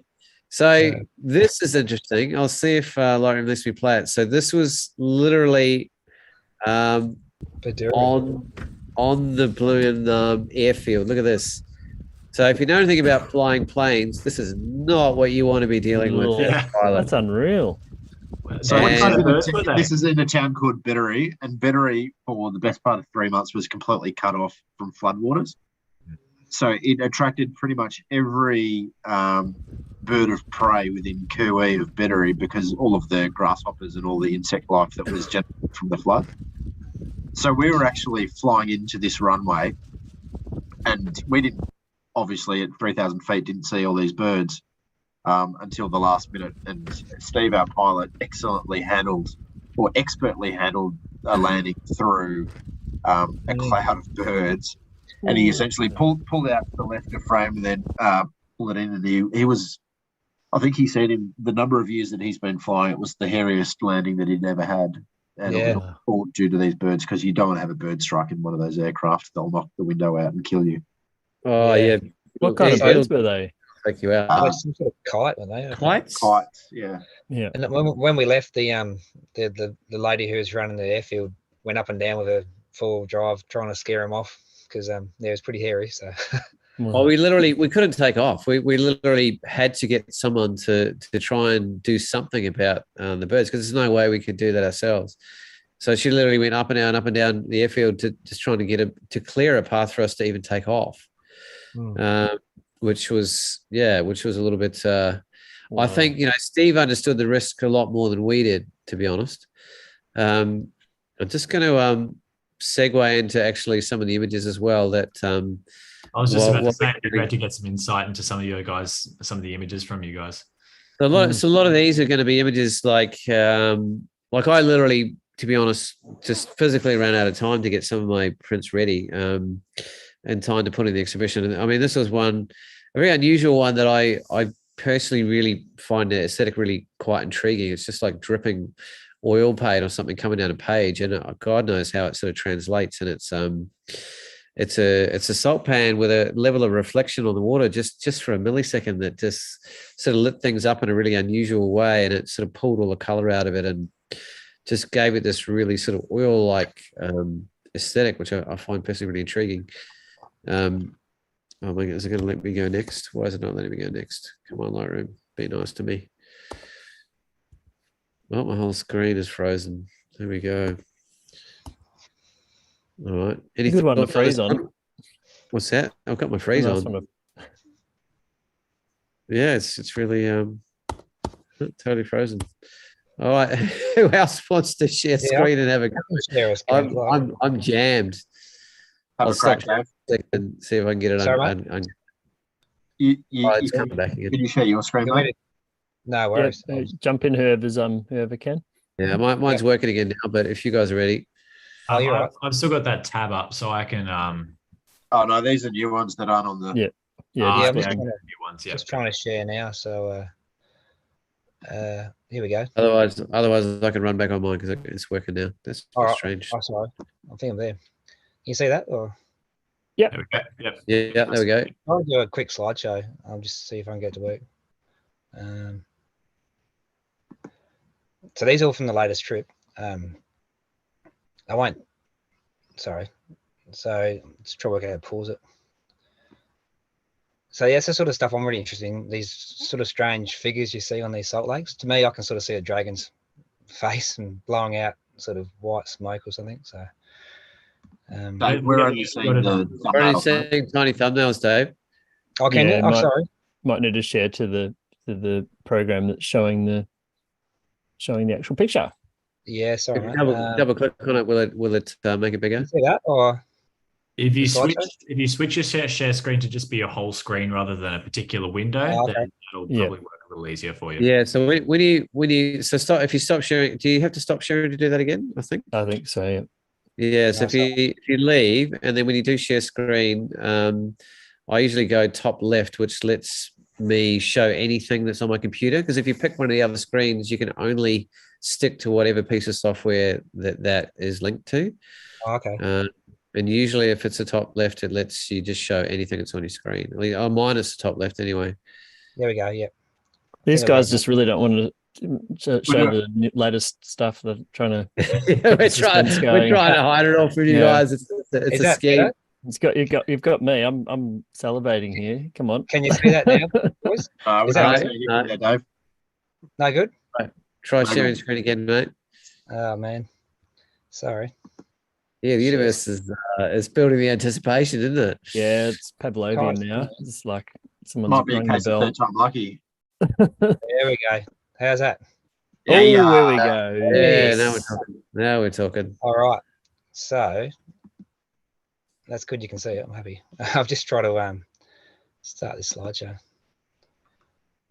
So I'll just go through. I won't talk too much. So as you can see, the variety is massive. Must have been eyes popping out your head when you saw that. Oh, we were frothing when that thing came up. There was more than eyes popping out, Luke. Oh yes, I know the term you would have had there. So this trip we actually done some more sunset flights, which was really nice. Add a lot of depth to the work. Yeah, that was really nice. Wow. Oh wow, Dave, that looks like an indigenous artwork to me. Like sort of dot paintings. Yeah, it's fantastic. Thanks, Matt. So just trying to show a bit of variety here, like the green channel country and really graphic sort of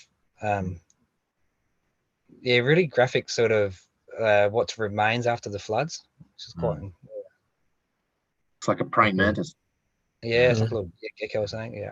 It's that's what we call David, the way he moves around on the plane. I'm a sucker for these ones. I love these the mountains. So it reminds me a lot of the Larapinta actually. The Outback Mountains. Another one in the gallery that had that same sort of light with those hills. I can't remember the name of it, but it was one of my favorites. I loved that. Absolutely stunning. Yeah. So, similar. Yeah, so we had about was it 8 hours that day in a plane, and we tried on time it to get over Arkaroola, with about 10, 15 minutes of sunlight to remain. So a fair few logistics for Steve to work out, but it really clocked out really nicely to get those deep shadows in the valleys. So Yeah, it looks beautiful. We have to land by sunset, so you physically have to be within reach of an airport to be able to even consider shooting somewhere at sunset. So we literally sat on the tarmac for an hour, and we were like, and we saw this cloud racing, and we were like, oh, we're going to get the window, we're going to get completely screwed. And we were like, ants in the pants. Should we get up and just get what we can, or should we risk it and go really late to get that perfect light? And we risked it and went late, and we just got away with it. Just got away, yeah. Yeah, You can see some late light, sort of the late light really makes the textures come out. This one's really interesting. Is that like actually milky in color, or is that reflecting light from above? Sand. It's quite dirty. Yes, the waterways can be quite dirty. So that's just the color of the milky water, must be all the sediments and runoff. It stands out so well. It's beautiful light again. Yeah. That's the sand dunes, which have got that flood, and what I love is all the texture that remains after the water sort of starts to evaporate. All those river brains. I quite like this one. They're real late in the day, the long shadows of the trees and the last of the light just popping on the canopies of the trees. So it's quite. You have to start pushing the ISO a little bit when you're getting into this sort of later. Yeah, definitely. Yeah. But the D850 seems to handle it pretty well, actually. So. Whoops, sorry. Go back on. So more of the channel country. Beautiful. That one's that is splendid. This is like it's pretty. We didn't. This is the first day we flew over Lake Eyre. Then we flew north up to follow this channel country up to Birdsville, and we didn't know what we were going to find.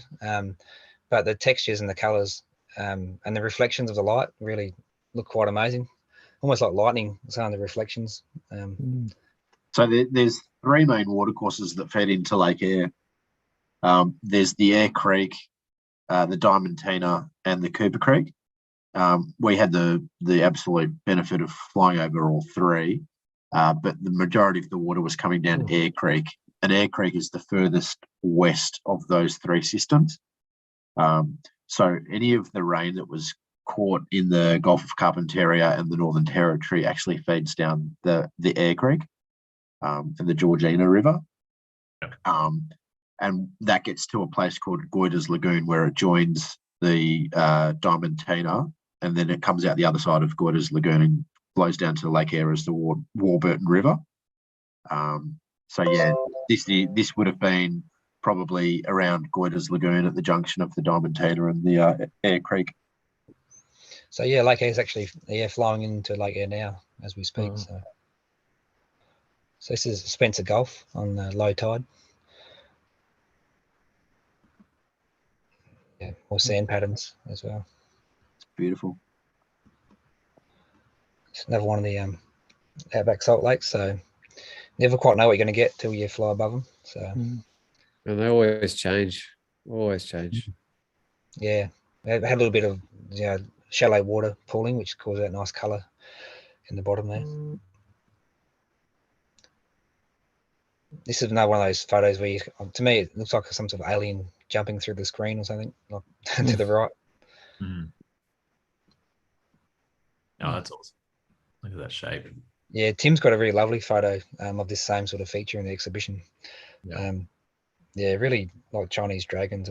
This is one of the few kind of features where we had to who gets the one that goes to the exhibition, because we had different focal lengths, and Tim's was, I guess, the simplest, I think. Yeah, it was the simplicity. Really. Yeah. This is another Spencer Gulf on low tide. We had some really interesting cloud formations when we flew over the Gulf. We spoke about it earlier, but you were just mentioning about photographing certain features. But were you able to all shoot at the same time, or how did you manage that? Because there must have been some times where you saw some amazing stuff and you weren't in the hot seat. Yeah, you get jealous pretty quick. But Steve's awesome. He sort of makes sure no one misses out. So we'll do figure eights and do donuts, and so our flight plan would look like spaghetti. Bowl of spaghetti. But Yeah. Does that mean you were like getting up and changing seats and that kind of thing, or you could? Yeah. You didn't have No, we planned it so every 2.5 hours we'd land somewhere, and that's where Steve's knowledge come into play so much. Where he knew all these outback runways and stations where we could land and stretch the legs and have a snack, and then just we had Swap seats. swap seats. We just go clockwise, and but I think no one really missed out because everyone's pretty accommodating, which is nice. Oh, so you're able to take off and then go back to a spot if you really liked it, kind of thing? Oh, no. Steve's so generous in spirit that if he knew that we were getting excited, he would absolutely ensure that we all get a turn. Yeah.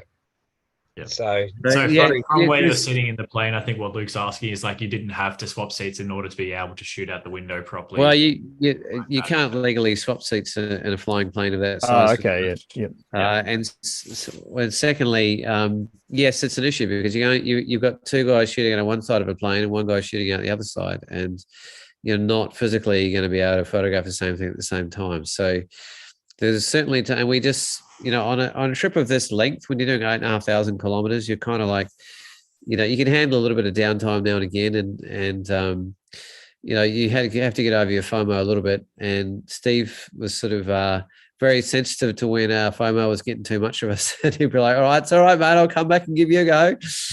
And you could just settle down. And I actually did shoot out of a window a little bit. And I know that I think Tim decided not to because there's a compromise when you do that.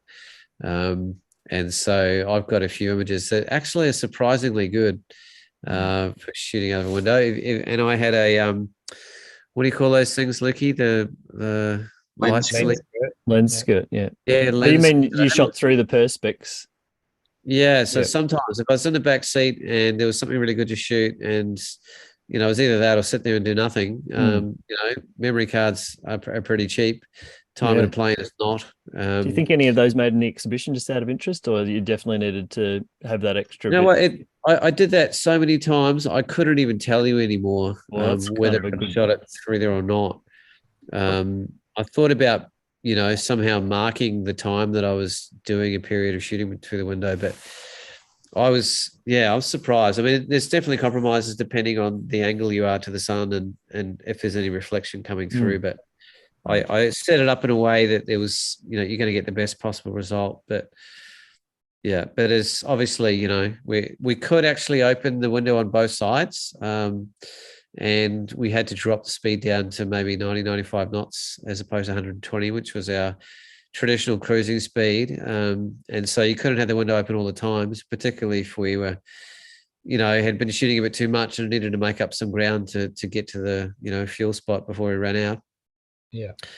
So Steve did a brilliant job of taking logistics away from our headspace and just letting us be as creative as possible. That's huge, isn't it? Wow.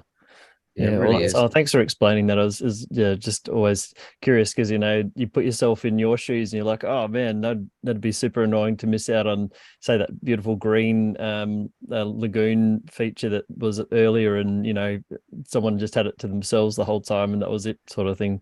So it's nice to be able to there's definitely times where some of us might not get a shot at a certain feature. But this was definitely a concern, wasn't it, Paul, before our first trip? We thought, how's this going to work? Yeah, initially. It worked surprisingly well, to be honest. So yeah. Oh, that's good.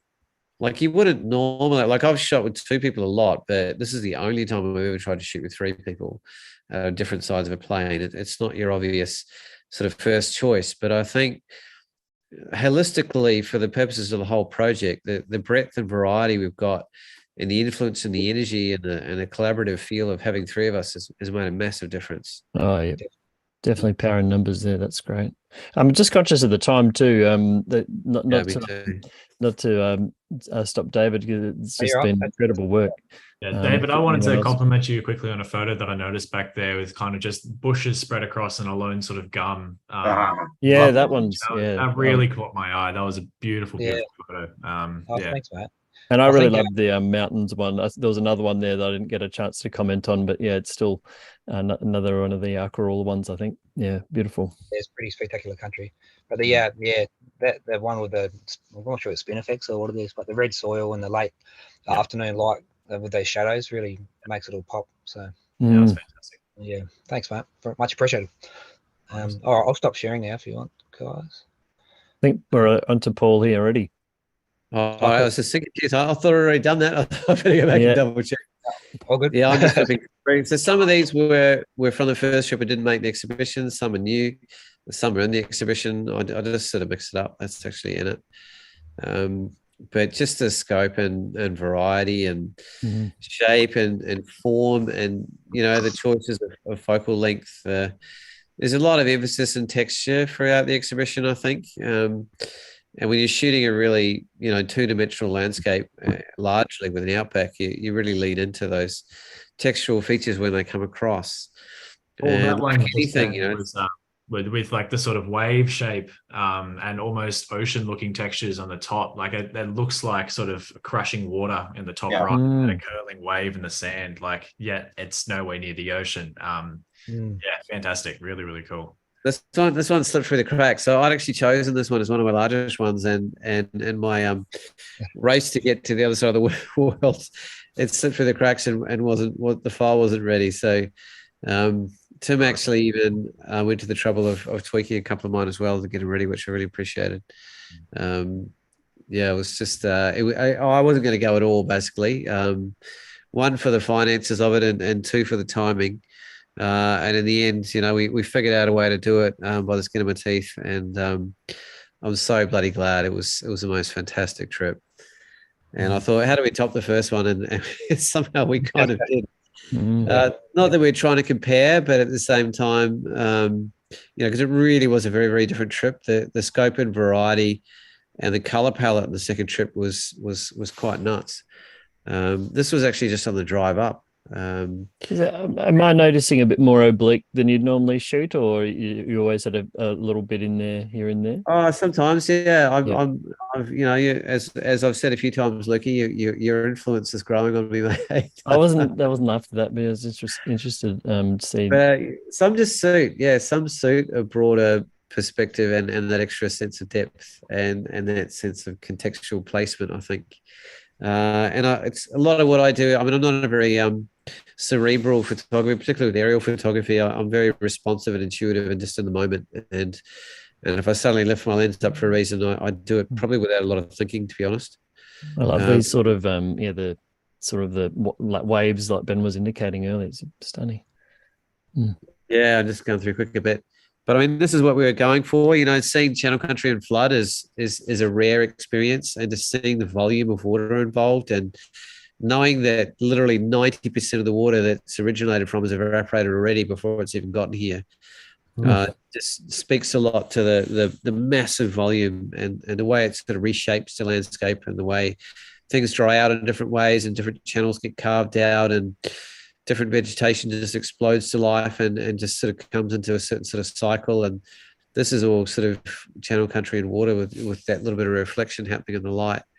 And it would be interesting if you got like a time lapse from a satellite or something that showed you how voraciously the color palette would change in a short period of time with this volume of water coming through. What I think would be quite an astonishing thing to witness, actually. Also, as time would be completely barren again, or getting quite a bit dry. And I'm not certainly not a climate expert, but definitely you probably got in just before it all changing again.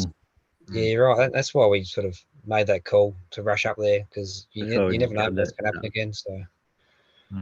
Would those conditions this year lend itself to a big wildflower bloom this year? It probably would. Yeah, the whole outback sort of comes alive. So with bird life and fauna and flora. So we're heading into that springtime, aren't we? So that'd be very interesting. Actually, the wettest winter in Adelaide, the start since 1985. They said so. There's plenty of rain around. And this image, Paul, has been really popular. The last one you had, it's been one of the more popular ones of the exhibition. No, I noticed you had that one big as well on the website.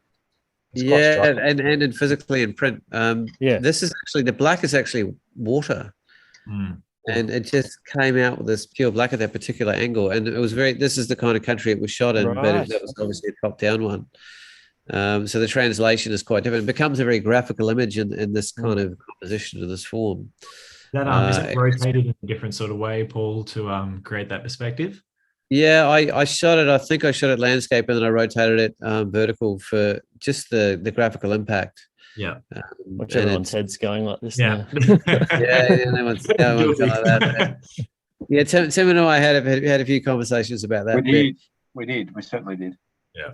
But I mean, seeing, yeah, this is a very rare, special, potentially once in a lifetime experience to see the country in flood like this, and every day these colorations will be changing and intensifying and broadening. And this is the golf course that we found in the Dimensia, and it was one of the more stunning features that we found.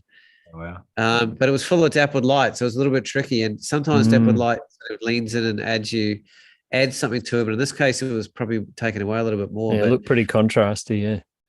Just felt like a groomed golf course, and this was the land that this fella kind of saved himself by driving over in the moonlight when he's running out of gas. I'm interested. You're just lucky enough to see Iceland from the air. Could you see any sort of comparisons, or is it not very, very different?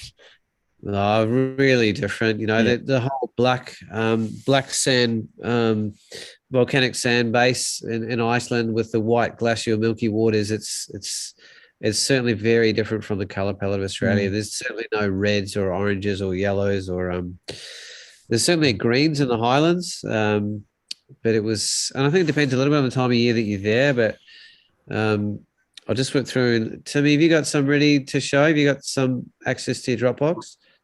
I do. Cool, because I'll finish these in a second. Give you your moment of glory, my friend. Yes, please. Yeah, what have I got going? I've almost finished. I'll just finish off. But you get yourself ready, Tim. Ready to rumble whenever. Yeah, this is actually Tim really liked this one. He's the one who encouraged me to think about putting that in, but that was one that slipped through the cracks a little bit as well. This one made it in. And then I haven't really leaned into my Arca ruler stuff yet, but I'm looking forward to what a landscape. So getting it ready to, just the most perfect light. So that's north of the Flinders Ranges, is that right? Or yeah, north, northeast. Yeah. Okay. Yeah, the top end of it. Yeah. All right, all yours, Timmy. All right. Can we see that? Oh, it's just waiting a sec. Oh, here we go. Yes. Oh, look at those Fuji files. I love this image. Yeah, you've got it. You should see this in print. Oh my God. So we'll start off with the T for Tim. So this is actually in the Stony Desert, and this is right up, if you could imagine, the top northeastern corner of South Australia. So right up in the Queensland border. On the print file, you can see all sorts of animal tracks and various bits and pieces going across the dunes. It's quite a delight to get lost in. This is a salt lake where there's kind of wind-blown salt crust and mud. So you've got the pink on the top left, and then the mud. Top right, and then the mud down the bottom left. The channel country that's all in flood through the lake air. So that's essentially the Simpson Desert, guys. You think of the Simpson Desert as this big red plain, but yeah, we saw it bright blue. I immediately think of the Waltzing Matilda when I saw this, because they're all coolabah trees. Yeah. Oh, gotcha. Almost looks like just roads with, tree-lined roads. Yeah. That's like where the houses. Yeah. Really like that kind of elegant brush stroke across the salt plain, or some form of salt line or something. Yeah. Beautiful. This one's really interesting because you've got that kind of graphical element with the fence line as well that runs diagonally through the image. Is that suggesting that one side there's more animal activity or something, or is that? I wish I had an answer, Luke. I just don't know. Yeah. Interesting. It's interesting. The fence lines do affect the watercourse. Quite often you'll see them from the sky, and it's really disturbed the flow somehow. We can watch that quite a bit. Then we've just got one of those remote roads that's going around the dune, not over the dune. We called this, well, I called this place Honeycomb because it was just all these interlaced dunes. Yeah, it was fascinating. Really And features. some salt. Is that salt pans in between? I'd say they're clay pans, Clay pans. but there'd been some local rain, so it's actually all the white stuff in the middle is water. Right. Well, Yeah, right. That was one of my favorite things that day. that's super cool. So I love this. Kind of speaks to the pastoral history of South Australia. You've got the fence line running through the middle, and you got the two dams and all the animal tracks going to the dams. Yeah. So those are animal tracks. Yeah. Yeah. Wow. Big massive sheep, I imagine. Yeah. Wow. That's one of the Chinese dragon images on the Cooper Creek. Yeah, nice and It's simple, just yeah. local rain on the Gibber Plains on the Simpson Desert, so I can see a prancing unicorn there, but maybe that's just my wild Leprechauns. imagination. Yeah. Yeah. I can see all sorts of Mirage. Yeah. Oh, tell me, I don't Yeah, remember these this are one. gorgeous. Wow. Far out. There's texture galore going on in this one, but that's Lake Torrens. Goodness me. Oof. This is the Cooper Creek. I love this image because you got this whole organic versus structure thing going on. So that line is a road that's been put in there by gas exploration. Right. And then you've got all the rivulets of the Channel Country that have just kind of been carved through the middle of it. Looked familiar, Dave? Yeah, mate. Just rotate it. Exactly. We called this one the brain, but you've probably seen an image from each of the three of us on that one. Different heights and angles, yeah. That was astonishing to find. Yeah. This one's not far from Windora, but that's a sand dune in the middle of the Channel Country. So, yeah, quite abstract, but could be a planet or something, a sun or something in the middle of that three-dimensional feel. Yeah. Yeah. It really does, doesn't it? Love it, Tim. Similar to Paul's, but I guess flooded Simpson Desert. More of those Cooper Creek rivulets that I got a bit carried away with photographing. I can see why though. Oh, that's gorgeous. That's on the Spencer Gulf, so that's not far from Port Augusta. I love those more sort of cooler lilac sort of tones. They're like really, really cool. Yeah, just painterly look to it. Thanks, mate. Yeah. Yeah, just windswept. So when you get water on top of a salt lake, that's the effect when the wind blows. Kind of blows the water and then it evaporates and you get these different colours and textures. Be a really interesting mono as well, I guess. Yeah. I really quite like the intersection of those dunes and then all the texture around it's actually the result of rain, and that's all water, so it's all saturated into the sand. So most of these are around your 50 to 80 mil, Tim, or would 110 mil on the Fuji's equivalent, 87 on full frame. Okay. Yeah. That's the majority of it, or all of it, or majority. Yep. Okay, probably 80 to 90% of it. Okay. I don't know. I think there might be some sort of graded tracks or something, but I thought it was quite interesting. Yeah. Again, just water in the middle of the desert, and then it just gives the dimensionality to the Gibber Plains there. More flooding. Yeah, just incredible when the water spreads out across that Channel Country. So the Channel Country is so shallow, and there's so few actual rivers or water courses that the water just spreads. That's why you get all these rivulets like that. This one really, to me, really speaks to the drought and the flood. So you've got the kind of the clear transition between the two. Looks like the surface of the moon, doesn't it? The road. Right-hand side. Yeah. There are all the solar panels that we showed you guys earlier. That's my friend, the rubber ducky. I was gonna say it looks like a baby chicken. Like it's fuzzy. Yeah, wow. Fuzzy duck, does he? Sorry, the drinking game I used to play. Again, that really cool Cooper Creek rivulet. Oh yeah. This is more of the mining extraction story that we were leaning into and discussing earlier. What do you reckon that line would be coming out of the end point? Is that a road or Be some sort of pump, like a pipe? I think. Yeah. So, right. sorry, the arm is a road. Yeah. And then I think there's some sort of pump in the middle of that goes out into the tank and down. Pipe maybe.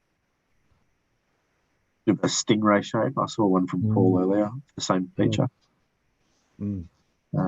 Just again, texture galore when you fly over some of these salt and clay pads. The golf course.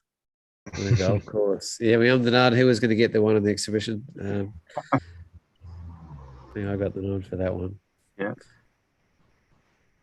So how many hours of shooting did you say it was?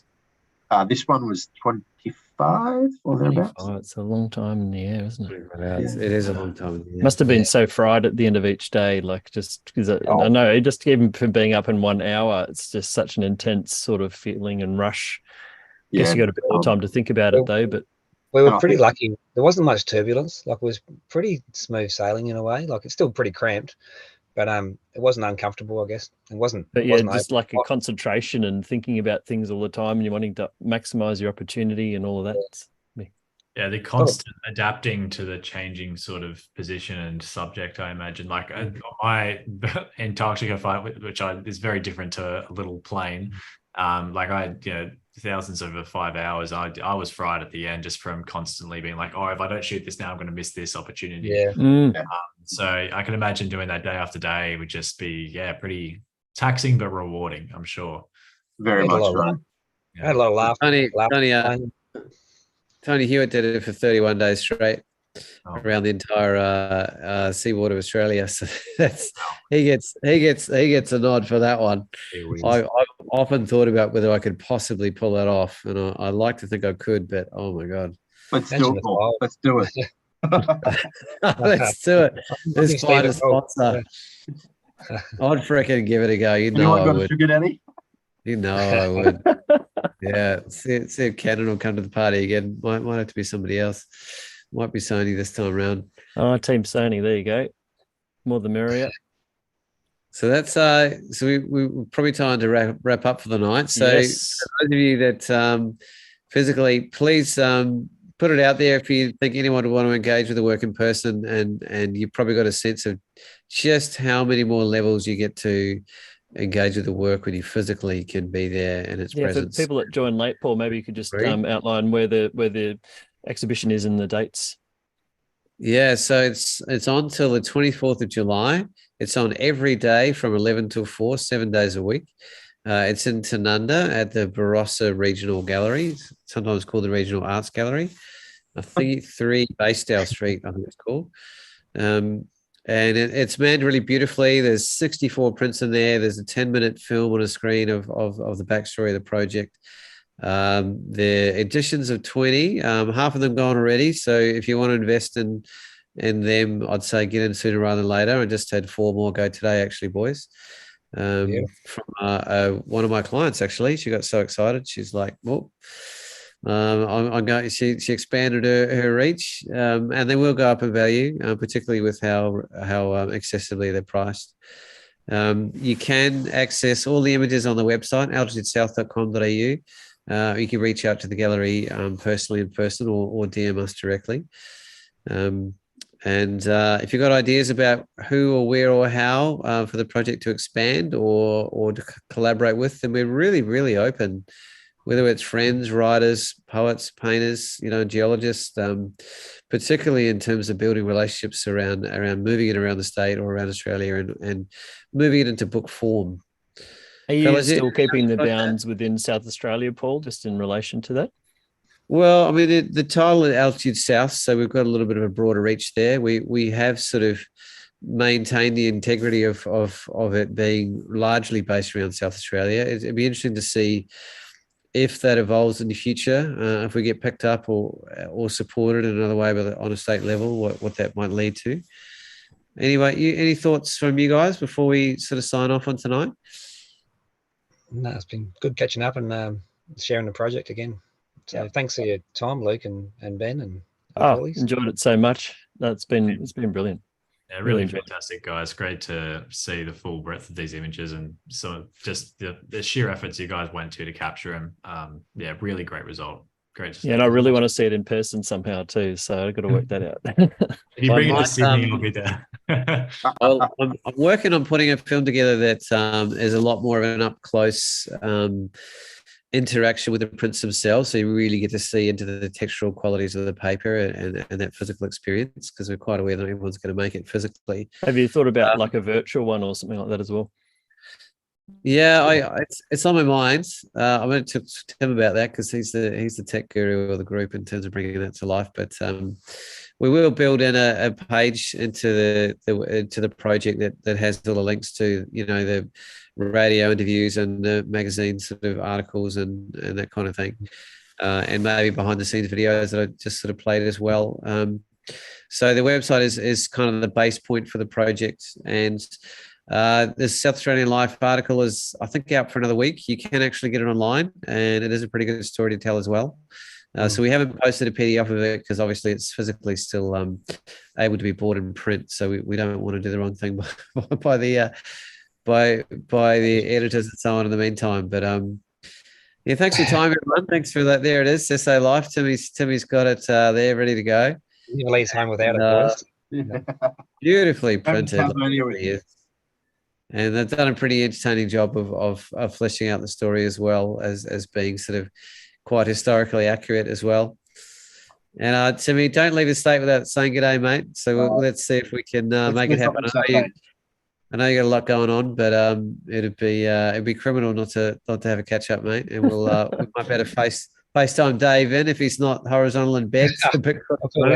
Yeah, that's all good.